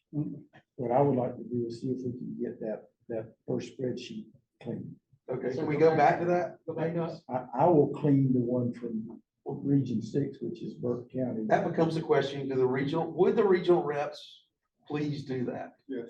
Okay. Well, I think Burke County was already supposed to be removed, wasn't it? I thought we removed that at the last meeting. And Burke County is what it is. That's They've got correct. That's 12 correct count. stations. They're unusual in the fact that they've got, at least right at the moment, I think 3 nuclear reactors going. They fixed them. They got a spark lighter. They're trying to crank that 4th one up. So. Well, this is one on some of these, and I can say, Pocket, I spoke with Jake Lonis last week, and that one's correct. You can take that off the list. A handful of these on there are counties that have 15 or 18,000 population, and they say they run 7 or 8 peak ambulances. I'm sorry, that's not, It don't work. that don't work. Yeah, and to that point, And that's what we need to But Burke clarify. County's got 22,000 and run 12 because they got 12 fire stations, 12 EMS crews, because they got more money than they know what to do with. Right. so for that discussion, this is the column we're talking about. Correct. Not this column. Don't get confused with this one. This is the one that we're saying Region 1, Hamilton, the small group thought 10 was a high number. Maybe right, but somebody reach out to Hamilton. So that, Then their total count is 10 too, so. Correct. And that's what. yeah, the but the red total flag count number was. means a different way the way the Thanks, question was guys. asked. Thanks and hard at the same one. And that's why we need reps to look, reach out to those and confirm that the numbers are correct or they aren't, if we're explaining it correctly. So why have you got Twigs and Jones with 1? Is that? That's what they reported. I know, but is that, you got it there to check? Is that something that you're concerned about? Well, if you add 13, 14, 15 for that service area, is that the correct number? The group didn't think 15 was the correct number for the service area. That makes sense. I understand the question. And all of. Somebody knows that, okay? We're I not- explained something to Courtney successfully. We're not so. saying any of them are wrong. We're just saying there's a red flag there. Yeah. It's like Long There's a reason County. for a I question. wouldn't even say a red flag, it's just a yellow flag of, hey, something seems wonky. I think don't Long understand. County is about 14,000 population and they're claiming they run 7, and they may, like y'all said with Burke. I don't know, but that was just something didn't fit the metric. I think that was also a question of their OEMS count as well. Their state office of EMS count wasn't what their total count was. It was lower. Who was that? Which one? If I remember that Excelsior, correctly. but Long is next to last, Right next to here. the last. Right here. Again, Long County is such a small populated county and they're claiming 7 peak ambulances and they may run 7 trucks. I don't know, but that's just one we looked at and said, we need to get clarification if this is correct or not. And see, Columbus was another one. If you had these 3 together, that's 23, and Columbus at peak. That may be right, but those of us on the group didn't just seem high. And again, I'm not answering the question for Long, but I do know Long is the one county in Georgia that has a military base that divides their county. So they really end up running 2 different sections there sometimes, because when they're doing live fire on the base. Well, that's where whoever the rep for that Yeah. region is, they would have more knowledge than we would. Yeah. And so that would just be something, if you could look into that and get clarification is all we're asking. Yeah, Long is not running, they're not running 7 trucks. Okay. So y'all, I can see by y'all's faces, especially in the room, y'all get what we were doing. And to be honest with you, if there are others that y'all see on there, we need y'all to bring it forward, because it was Statesboro, Athens, Clark, and me looking at this list. So there are others that are kind of making y'all's head go, we need to add them to this list. Okay, these were just our first pass. And a lot of us had, the 3 of us had the same ones. And then we could pick out others basically that, like I said, I don't know much about Muskogee. I know the population, but 23 just seemed high for Muskogee. Maybe you're right. So do we have, maybe I just overlooked it, do we have the list of all of them with the peak and the total next to it? I think y'all Yeah. all got There that is. as part of this. In the subcommittee. spreadsheet that was sent out. One of the things you sent, Uh-huh. I printed, I probably. Yeah, didn't this- print it Yeah, out. there was a big spreadsheet. It's a Probably didn't wanna big print it. spreadsheet. Okay. This Yeah. is Thanks, it, I'll and it's definitely- both sides of the paper, so it's a Yeah, lot. I know It's a my big region, I can spreadsheet. tell you Peachtree City, that's an accurate number, believe it or not, they got 6 trucks. Okay. But I gotta check on the other ones. I wanna see, if there's other ones on that list, I have a question. I think that's the same list that also had what they bought on it, wasn't it? Mhm. In the last column, it had what they had purchased for the equipment grant, so that may help you remember it. Were you guys gonna talk about that at all after we get the formula? Yeah, I had that piece as worked something out? separate, Okay. or else we know you business. And what were you would come gonna say up. about you would send I them? would send out to each of the representatives, I can send out this report. I had the one that we talked on the call is updated, it took Berghoff and everything, so I have that one here, and it also has that OEMS and T count, so I will send that out to each of you guys to get with the agencies and find out. And then you have, I know we redacted it for purposes of the general distribution, but the regional reps probably need, I mean, they probably know who the contacts are, but at least then if they say, who said that count, then you have the Right. person who filled out the application, yeah. So is Pete the only person that's not on here for the regional folks? I think Allen, Region 8. Okay. is sent on. So since we've got everybody except for 2, if this is approved, what we're asking you to do is, 1, look at the list, see if there's anything askew to you. And it doesn't have to be just in your region. You may pick up something that we didn't catch, and then bring that back to the group.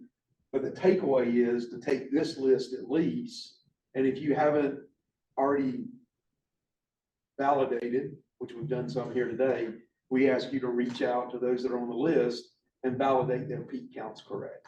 And then just depending on how Liz wants it reported back. Do you want to make another column for them to put something to indicate validated or, you know, I can do that. yeah, number changed or whatever? That'd be really helpful if I can be included in that, get a copy Sure. of that, and whatever as well. 'Cause- Sharing is caring, Tim, And I you're can share in. some information back with you, and it will also help me do some of the things that I've tried. to Yeah. do.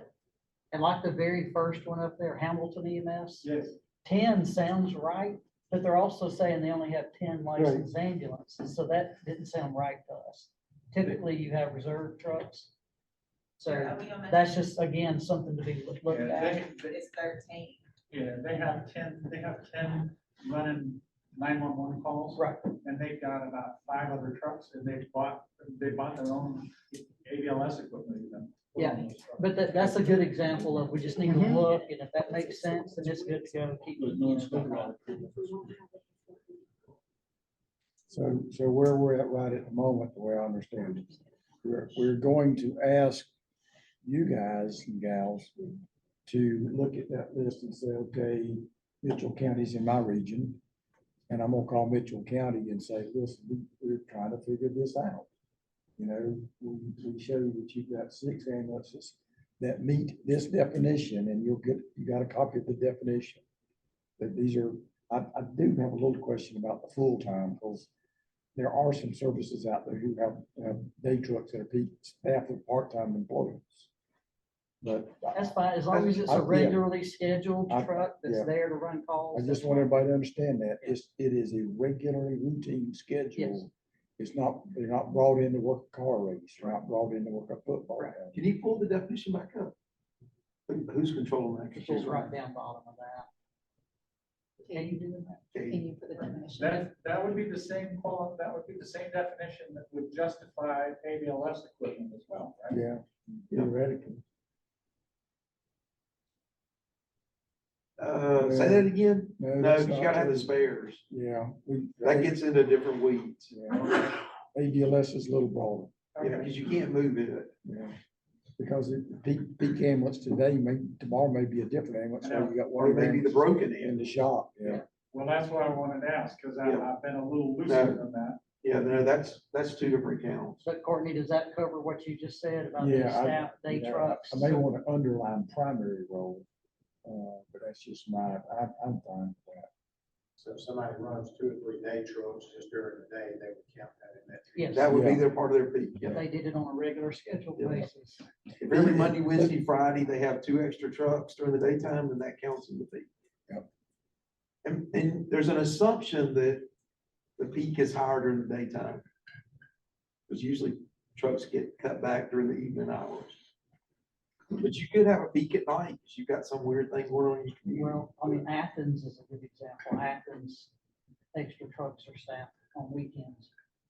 It goes, Thursday, Friday, Saturday nights in Athens is rolling till People tend to come in to drink. 4 a.m.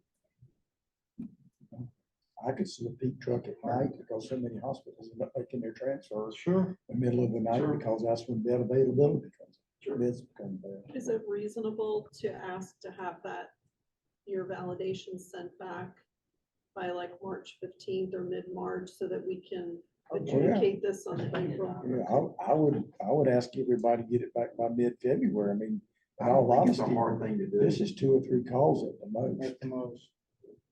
This shouldn't be rocket science. So just a operational question for y'all, if you don't mind. What's the next cycle for equipment rounds? Assuming we do it. To be determined of It'll be what you guys after want to do. Okay, Like, it'd if you be wanna- after July, right? Yeah. So we would ask the question again, because it could change in 6 months. And then we might have to be doing the same thing we're doing now, is going back and saying, Burke County now has 35, we need to check. Well, oh, they got the 3rd nuclear reactor. Whatever. So it's like it's never done, if that makes any sense to y'all. Yeah, Gabby and Katie have already been preparing for to move this to like a Right. 2-phase thing. One is to get the count. And then, because we need that to determine the amount per ambulance. That's why I don't love the modifier. We'll figure a way to make it work if you really feel like that's important. But I think getting the peak first done is probably the easiest thing to do. And then the grant would be So second. Well, if we get this done, it'd be fairly simple to put in, just like I think you've already done, just run the numbers. Put it in a spreadsheet, put the numbers here, put 1.5, 1.0. but you get paid the same thing. You get paid the same thing. Yeah. If you put it in a spreadsheet, you could validate that very easily just by putting 1.5 fill down. So Easy. Liz, just from Courtney, if I'm getting to the weeds, just stop me. Liz, from a standpoint of, if we know we're gonna do it, if we know we get funding in July 1, which we'll know before, why would we not just go ahead and ask then what the peak number of trucks is in anticipation of it? Because then you would have a current number to be the divisible number of the total funding versus working off a number that's now, this will be 8 months old then at that point, 9 months. Yeah. No, I'm glad you brought that question because I was going to ask you about, one thing Gabby and I were talking about is once you establish this, maybe the call could just be, or the initial part could just be to say, has your peak changed from your original You can do report? Okay. And then if so, you regional reps validate whatever that shit. And every time somebody changes, we're going to have to validate, right? If we're going to go off the same definition. And then we ran into this before with services kind of moving in and out, or somebody leaves a zone and somebody takes over. One thing, and we'd probably take this back to the work group, is to establish like what, to get the funding, you will have had to have provided service in that zone up to X date, or some sort of parameter, or if you're leaving before the application is due or something like that, only because we have this phenomenon occur during each grant cycle almost. So you have to decide if you want to pay someone who's getting out, or you know how you deal with somebody taking over, or that's come up. So I'd you just almost need to say make it that consistent. if you have a contract for the next 12 months. If it's a Well, contract. her point's well taken. What if you got a contract for the next 10 months, next 4 months, 5 months? And the Grady situation has brought it up because several counties that applied for grants when Grady was there, but Grady was going to be leaving. Right. So I think we got that somewhat figured out, but I think it would be much cleaner if we had a set definition of saying, this is the way we do it, bam. And that it sounds like an easy thing to do, but a lot of nuances in there.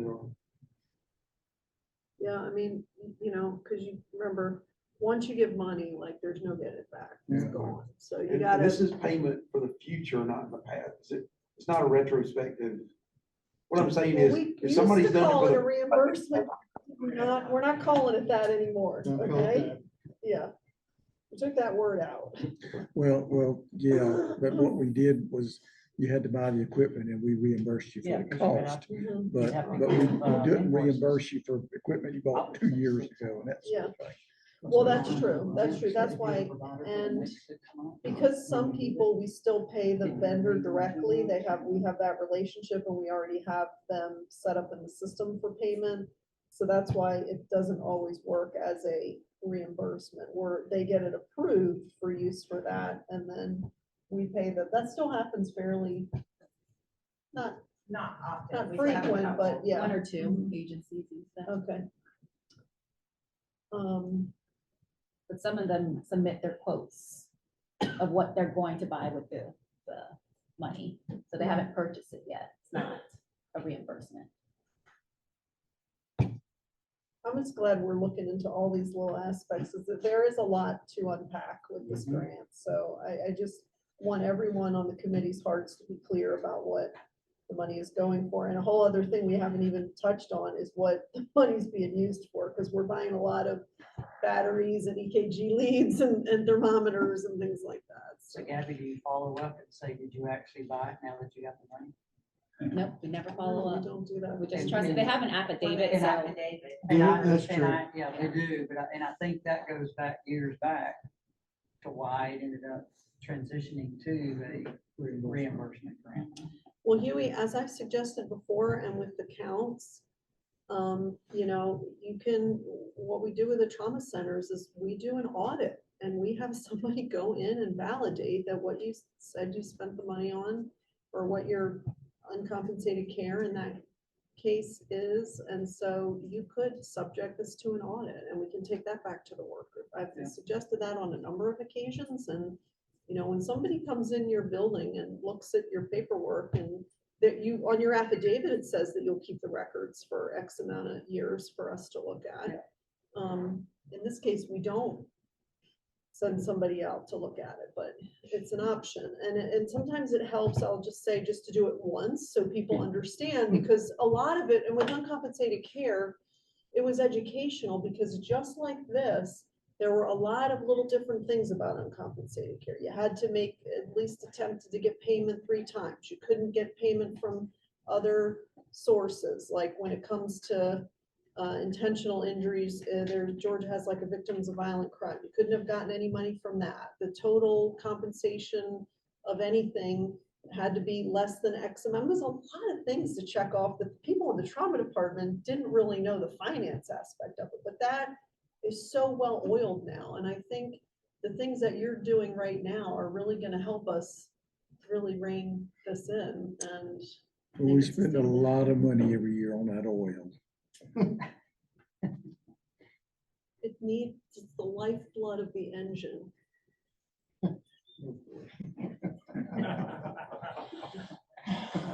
Engines vary.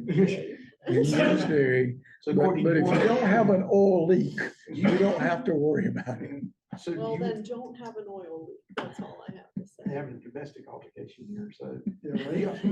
Do you want a motion for this? I mean, are we just going to this or, No, to me, we're just assigning this out. right? So if somebody here is not willing to do it, please let us know. We'll call the RTEC coordinator or somebody and get it done. If you come back and say, hey, I don't like that guy and I'm not gonna call him up on the phone, let us know. We'll get somebody else to call him or her up on the phone to get this information. But I'd like to have the information by February 15th. I don't know if that's a Sunday, so I don't have a clue, but that gives you over a month to do it. And, you know, let's face it, you can do this tomorrow afternoon. Is that reasonable? Yes. Yes. Thank you. Unless you want to make a motion. So, And then when we get this, I think we need to look at that modifier, but when we get this and put it in the spreadsheet, then we can run numbers and know exactly what we're talking about. We won't be speculating. Is that fair?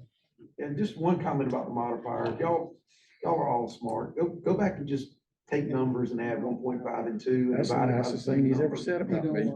Okay, everybody's smart, but Courtney, I'll show him. It turns out to be the same amount of money. So I think it just makes it No cleaner. matter what you add on, you are gonna reduce the amount per ambulance. vehicle, So right. and we cannot use LMS easily to get that number, because one service who covers many counties, the ambulance are just listed under that service. So we have no way to parse out. It proved your Yeah, point so to is that it- so is it- question. So is a downside to using a modifier? This is what Liz and I talked about it, because Liz was actually the one that said the modifier doesn't really matter, and she made my brain go, I'm gonna prove that wrong, and I went back and went, oh, she's right. But if- Can you rub some of that? But if a service has a peak of 4 and they own 6 ambulances, so they have 2 in reserve, and you use a modifier of 2, then you're paying for 8 ambulances. So then we'd have to check and make sure we're not overpaying people. That's an argument not to use the modifier, basically, because it creates more work. I'll work on you later. All right. So I'm not sure what this next one, and it's supposed to be me, 911 versus non-emergent transport versus competitive. That's always been on there. Let's take I that think one that's off. when we wanted Yeah. to. I think it's about this thing that we've been Yes. talking Yeah. about. So immediate transfer to higher level of care. So we're doing 2 things, and Kim did part of it this morning. And I've asked her for a written report, but we're trying to figure out, and if you watch the video clip we sent out, it is an issue, not only with trauma, but that was a cardiac case. So we have issues on services not taking patients directly to a trauma center. They may take them to the nearest hospital down the road in the next county, leave them. I've had conversations from physicians at hospitals that said, hey, they brought us a neuro. It was a head injury. We don't have head injury. We don't do head injury. But they dropped them off in our ER. Now they're ours. Now we got to figure out how to transfer them. The patient condition would have been much better if it had driven an extra 40 miles. I think that would have been to a hospital with neuro. And we don't know how often that happens, okay? But we're trying to get a handle on what's the barriers for an ambulance service not taking that patient to the correct hospital. Okay, what's the barriers there? We're trying to figure out what the barriers are from those rural hospitals getting that patient in a timely way to a tertiary center, i.e. a level 1 or 2 trauma center. Okay, so we're doing it in 2 phases. Kim and them worked on it in the EMS side of it. Why don't ambulance services do that? Okay, some of them staffing, some of them, hey, we don't have to, we don't want to. I have a problem with that, but that's, some of them have told me that. Hospitals, some of them are having issues with finding ambulances to do it. Some of them are telling me they can't get the level 1 centers to accept a patient on a timely manner. Okay, and I don't know, but we're trying to find out what are those barriers. So the second part of it is dealing with hospitals. We've been working with Nita Ham and the Rural Innovation Center at Mercer. We did, I think, last draft of the survey a week or so ago on a conference call, and that group is refining that survey to fix those things we brought up. We've involved Dr. Bolger with some of the questions to try to find out some more, get a little bit more in depth. We've used the old American College of Surgeons thing that they did several years ago. So we pulled some stuff together. The folks at Mercer do this for a living. They're specialists at it. So they're going to develop it. Nita Ham is going to send it out. If you don't know Nita, she works for State Office of Rural Health, and they give a lot of money to small rural hospitals. So when she calls small rural hospitals, they generally respond. She has a good relationship with them. So she's offered to send that survey out, and then we'll get that in and get it refined. We'll take the 2 pieces together. We had a group that met down at Cordele, what, 4 months ago, maybe. Yeah. The ACCG was there. Bill Toomey was there for ACCG, and the guy from rural side of GHA was there from the hospital group. Daniel Warren was there from State Office of EMS, and Rafe was there from the helicopters. We're trying to figure out what the barriers are. Because if we figure out what the barriers are, maybe we can start logically reducing those barriers, either by money or education or something, to get those problems resolved. Is that reasonable? Did I say that well? Probably not. Any questions about that? If you run into something that is a problem, shoot me or Liz a text or an email, say, hey, this happened and we couldn't get into that hospital, or this happened. And one of the things I'm hearing from EMS across the state is wall time. And of course, I have surgeons say, well, you bring us a level 1 trauma, we never put them on the wall. And my comment is back, no, we didn't bring you to level 1 trauma because our ambulance was already on the wall and couldn't bring it because I didn't have another ambulance in the county to do it. So wall time is a legitimate concern. March Paul's Rule Initiative, we theoretically have finished the slide set and the didactic part.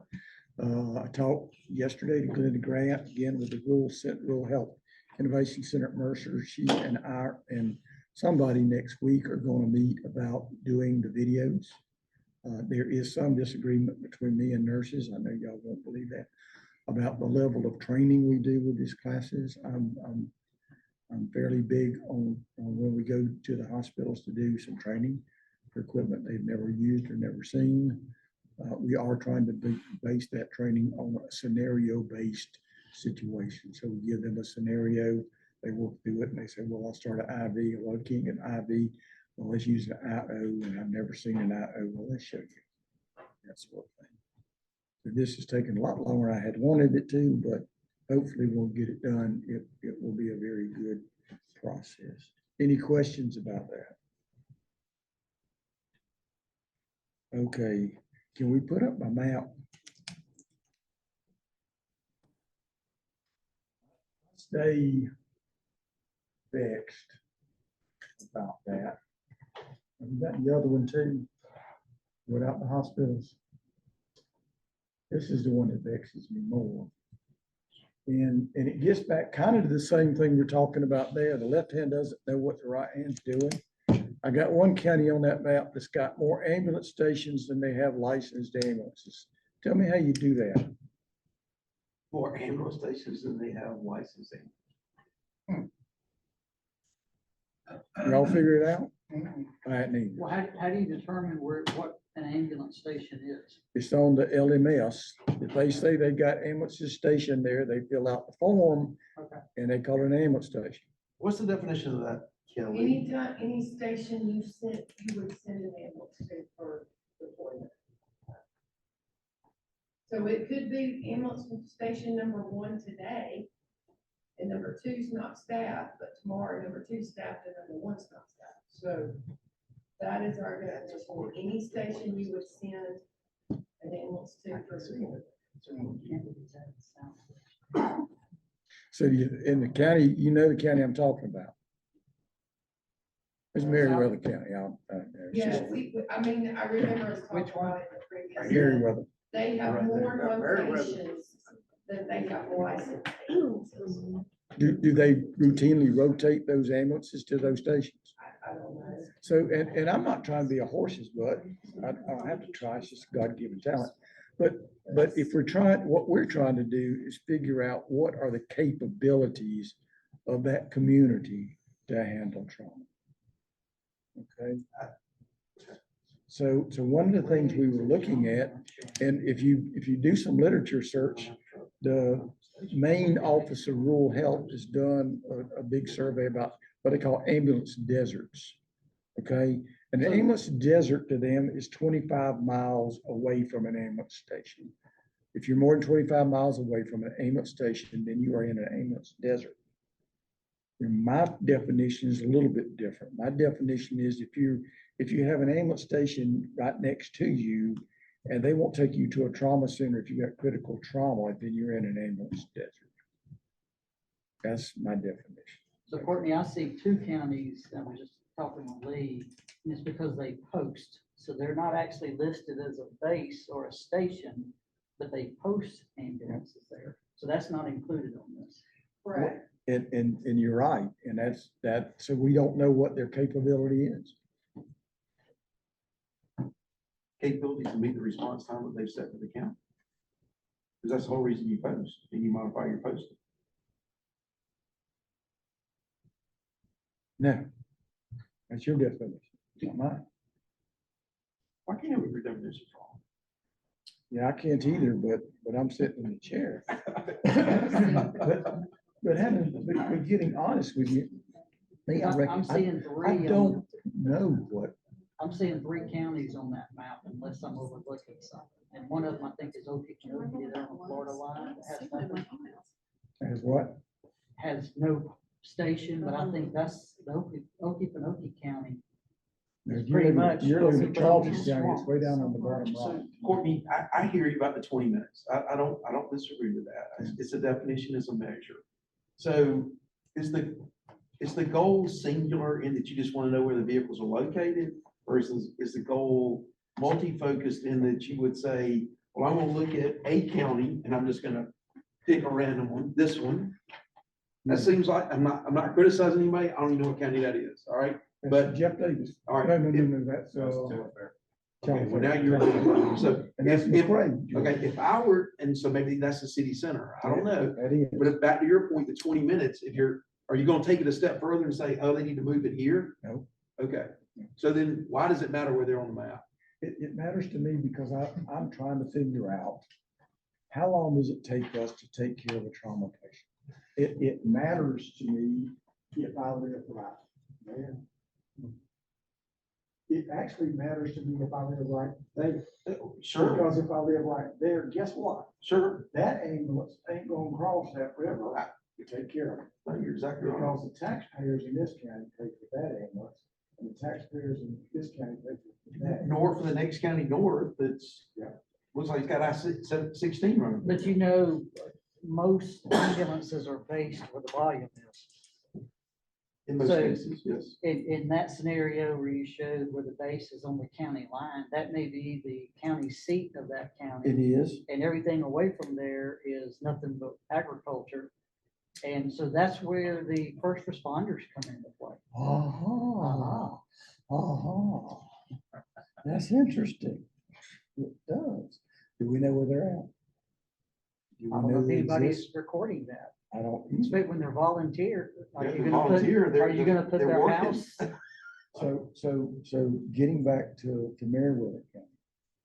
So if Meriwether County's got all those stations and they've got first responders there, hell, they may be better off than most. No, because if they're, like most rural counties, like in this county, they have first responders countywide. They have volunteer fire stations, but that doesn't mean somebody is there. That's, And people are gonna be coming from their house, not from a location on a map, or from work. so do we know a way to encourage that? Encourage what? The first responders? This county does it. Does every county? Encourage, to recruit first responders? To encourage counties to do that. Well, if you find the answer to that, I bet there's probably 50 of 159 counties that would love the answer to that. I mean, here in this county, they have signs on just about every corner recruiting volunteers for, first responders and firefighters and everything else. So Courtney, is there something we can do to help you with that? I would really like for us to work on a definition of what an ambulance station is. Kelly, you gave a definition. Is that written down someplace? No, but also remember that what I gave you is you asked me for all the locations. That they put on the sheet. I'm not quibbling about what you put me, but what you put, that's what they put. That's not what you generated. I mean, I think what they did is they listed every one of their fire stations.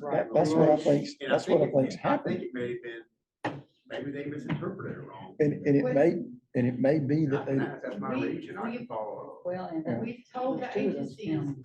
any station that you would send an ambulance to deploy it from, it needs to be listed according to your license. So we Especially that have one in no Center Part. minimum guidelines that said you have to have this say ambulance station here all the time. well, I kind of sort of get that, but just going back to Lee's thing, and I don't know that there is an answer here. But without some kind of definition of these things, we'll never figure out what our capabilities are. I mean, we're just throwing darts in the dark. But if again, Meriwether County, because it's an unusual situation. If Meriwether County has, each one of those are fire stations, and maybe half of them actually have an ambulance station. They certainly have great capability with the first responders there. I'm still trying to digest what I want, but I would really like to see a definition for what an ambulance station is. And to me, if it's an ambulance station, it needs to have an ambulance there. Who was it that you said that if you don't have so many miles that you're in trauma desert? That's just the definition that the main office of rural EMS. And Georgia gave them some data, but I haven't been able to get the data that Georgia gave them, about where the deserts are. And Courtney, also looking at Meriwether County is a licensed MFR and ambulance service. But when you do the ambulance license, would that MFR station show up there? Yes. Because they're licensed MFR and ambulance, so in their situation, any station that they would send a licensed vehicle out of needs to be rostered in their license. So is there a way to delineate between an MFR and an ambulance?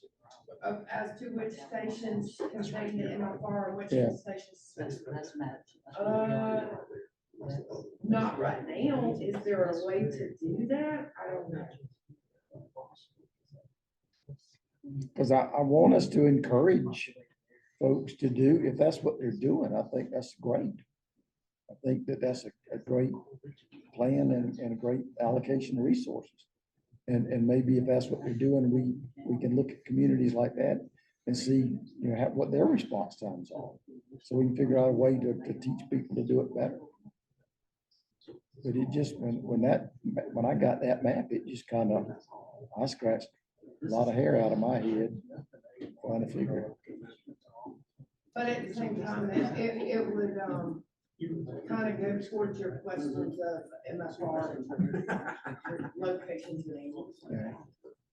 as to the stations in Meriwether County So- have some sort of response coming out of it, whether it's an MFR or an So let me just tell y'all where I'm coming from. Dr. Ashley and I talk on a regular basis. On occasion, we agree, and on occasions, we don't. But one of the things he said is, one of the things he asked me, he said, We're trying to figure out your map. me too. I mean, what Did you is figure it out? this? Because I didn't. What is this?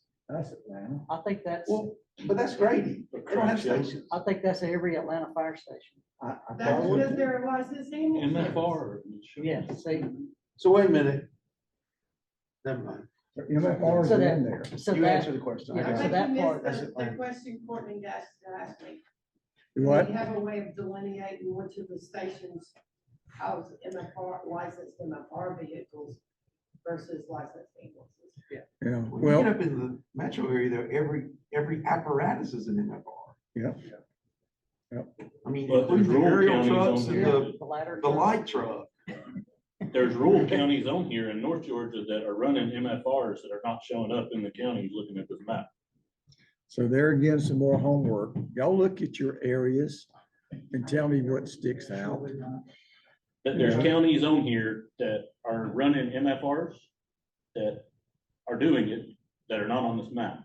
I will, Then they're I'm not saying they're not. I'm just here's what I'll saying do. It's happening. We have I have 3 slides, these 2 maps. The other map shows the hospitals.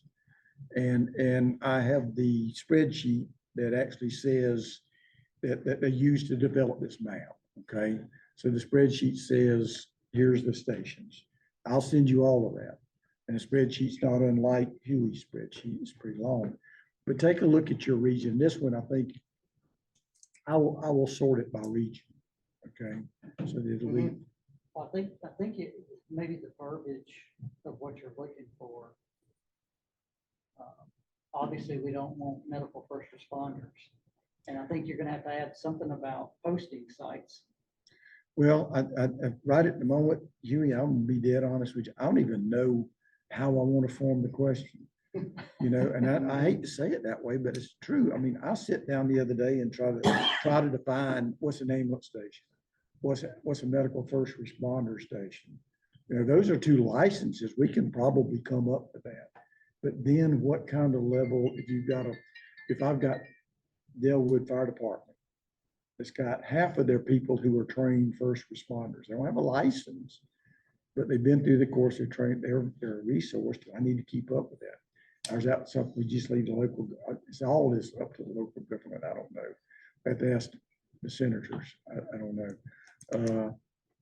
But I want y'all to go back and I'll send that out to you. Look at your region. And you can take this map and on Adobe, or obviously you can expand it so that you can actually see these. And then you can look at the spreadsheet and see the exact locations. So I'll send that out to you. So what I'm trying to do is actually figure, you know, Dr. Ashley said, what can we do to fix EMS? You know, and then I go home and drink brown liquor. Okay? So you talk about these islands. Is island static? Because there's times you can be in Gwinnett County and you're gonna wait 30 minutes on an ambulance. Okay, by their definitions, ambulance deserts are not static. And I wrote the email. I said, you know, you got to understand, ambulance services are not what you think they are. Right. They are fluid. And today I may have 3 ambulances stationed in Emmanuel County.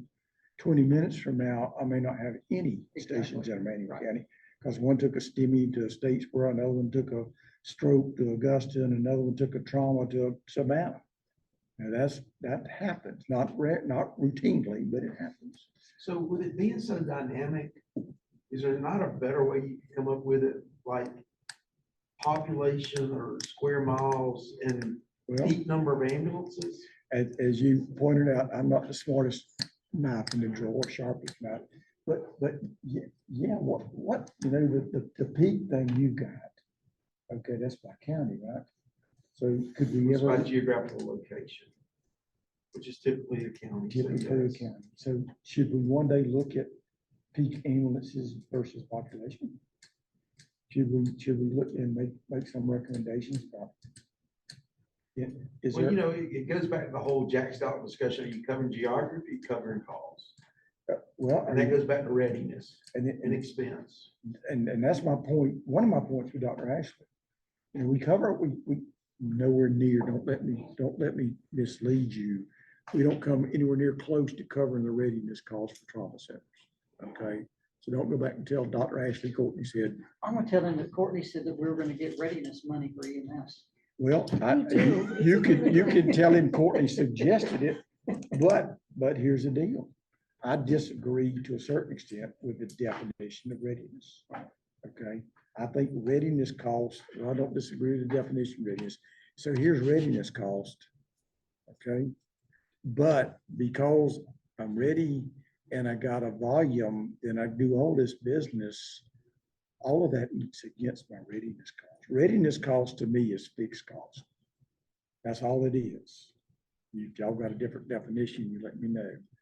So if your volume goes up and your income for the income on the individual unit is more than your fixed cost for that unit, or for the marginal cost of that unit, then you start eating against readiness cost, fixed cost. So I look at productivity as part of that. Yeah, it's part of it. There you go. Because you can cover geography, you can cover population, or you can cover costs. Yeah.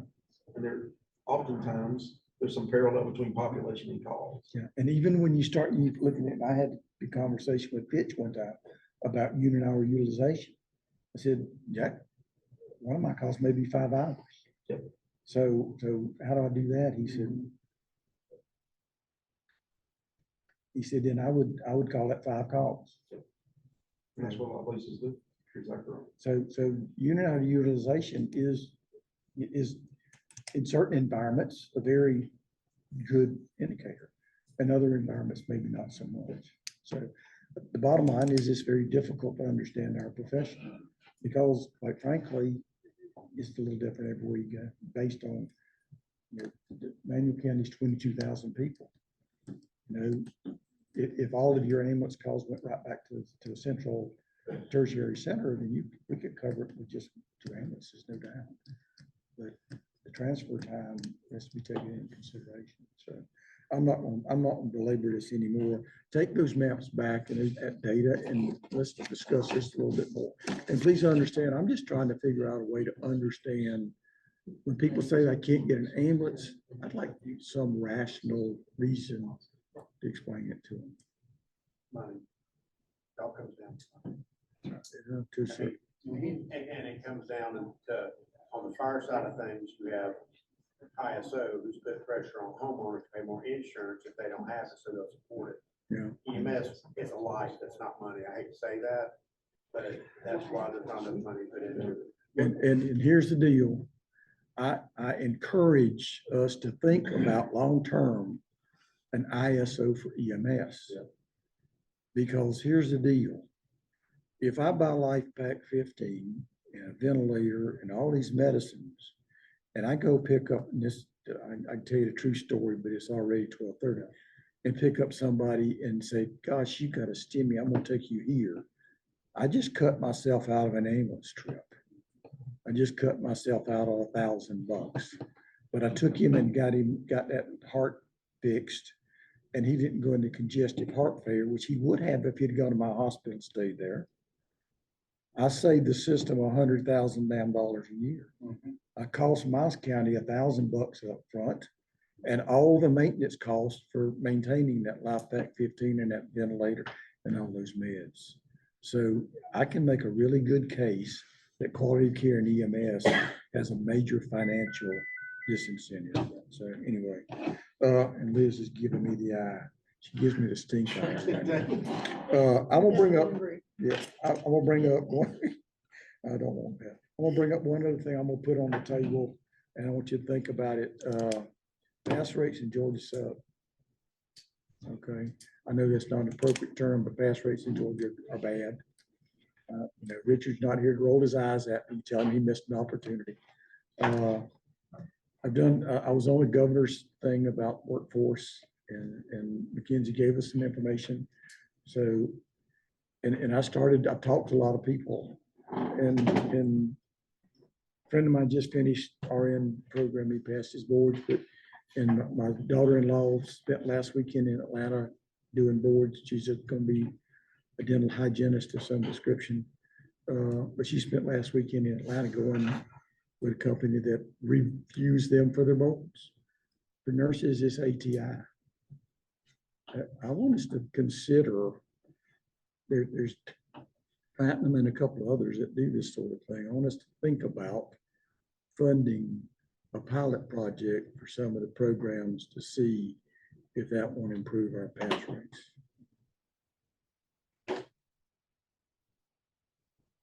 So we'll have that on the agenda for the next meeting. As part of that, can we see the pass rates across the state then for the same period? We'll certainly ask Richard to come and bring and share that Every data. program will be posted, you'll be able to, it'll be public record, the next week or so, as soon as we get it, it's gonna be on the website. So you can see every individual program's pass rate. Will the attrition rate be there, just pass rate? Currently, just pass rate, national registry, first time pass rate, national registry, third. Hey, it's Richard. I'll echo what Ryan said. Yeah, the pass rates will be available. Hopefully, first of next week. We were trying to go through some more of the high school data. Attrition will be placed on there later. I'll also I'll talk to Heather and see if we can't get the national averages posted as well. Because Courtney, I am here. I didn't roll my eyes at you, but we do trend above. We trend above much of the nation in our pass rates, and in fact, our AEMT pass rate has been coming up since we've been doing some work specifically with our program. So missed an opportunity to make me eye roll. I hate I disappointed you, but we will get that information out on the web on the GDAC website very soon.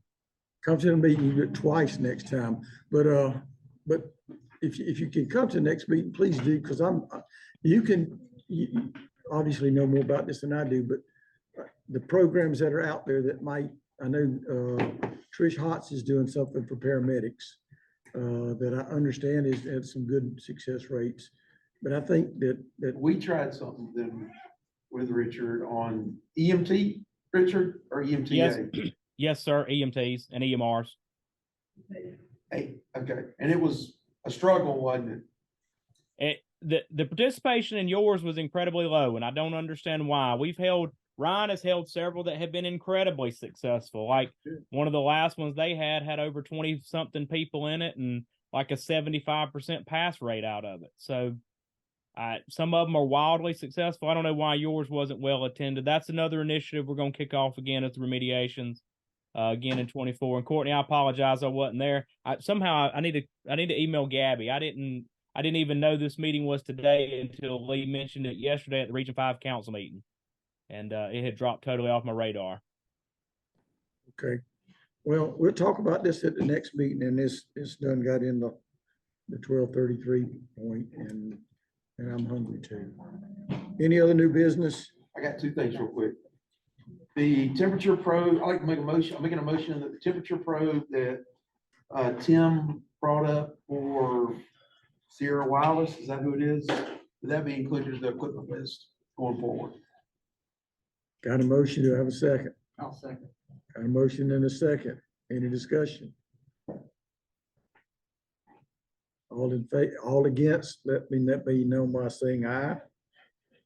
If you're against this motion, let me know.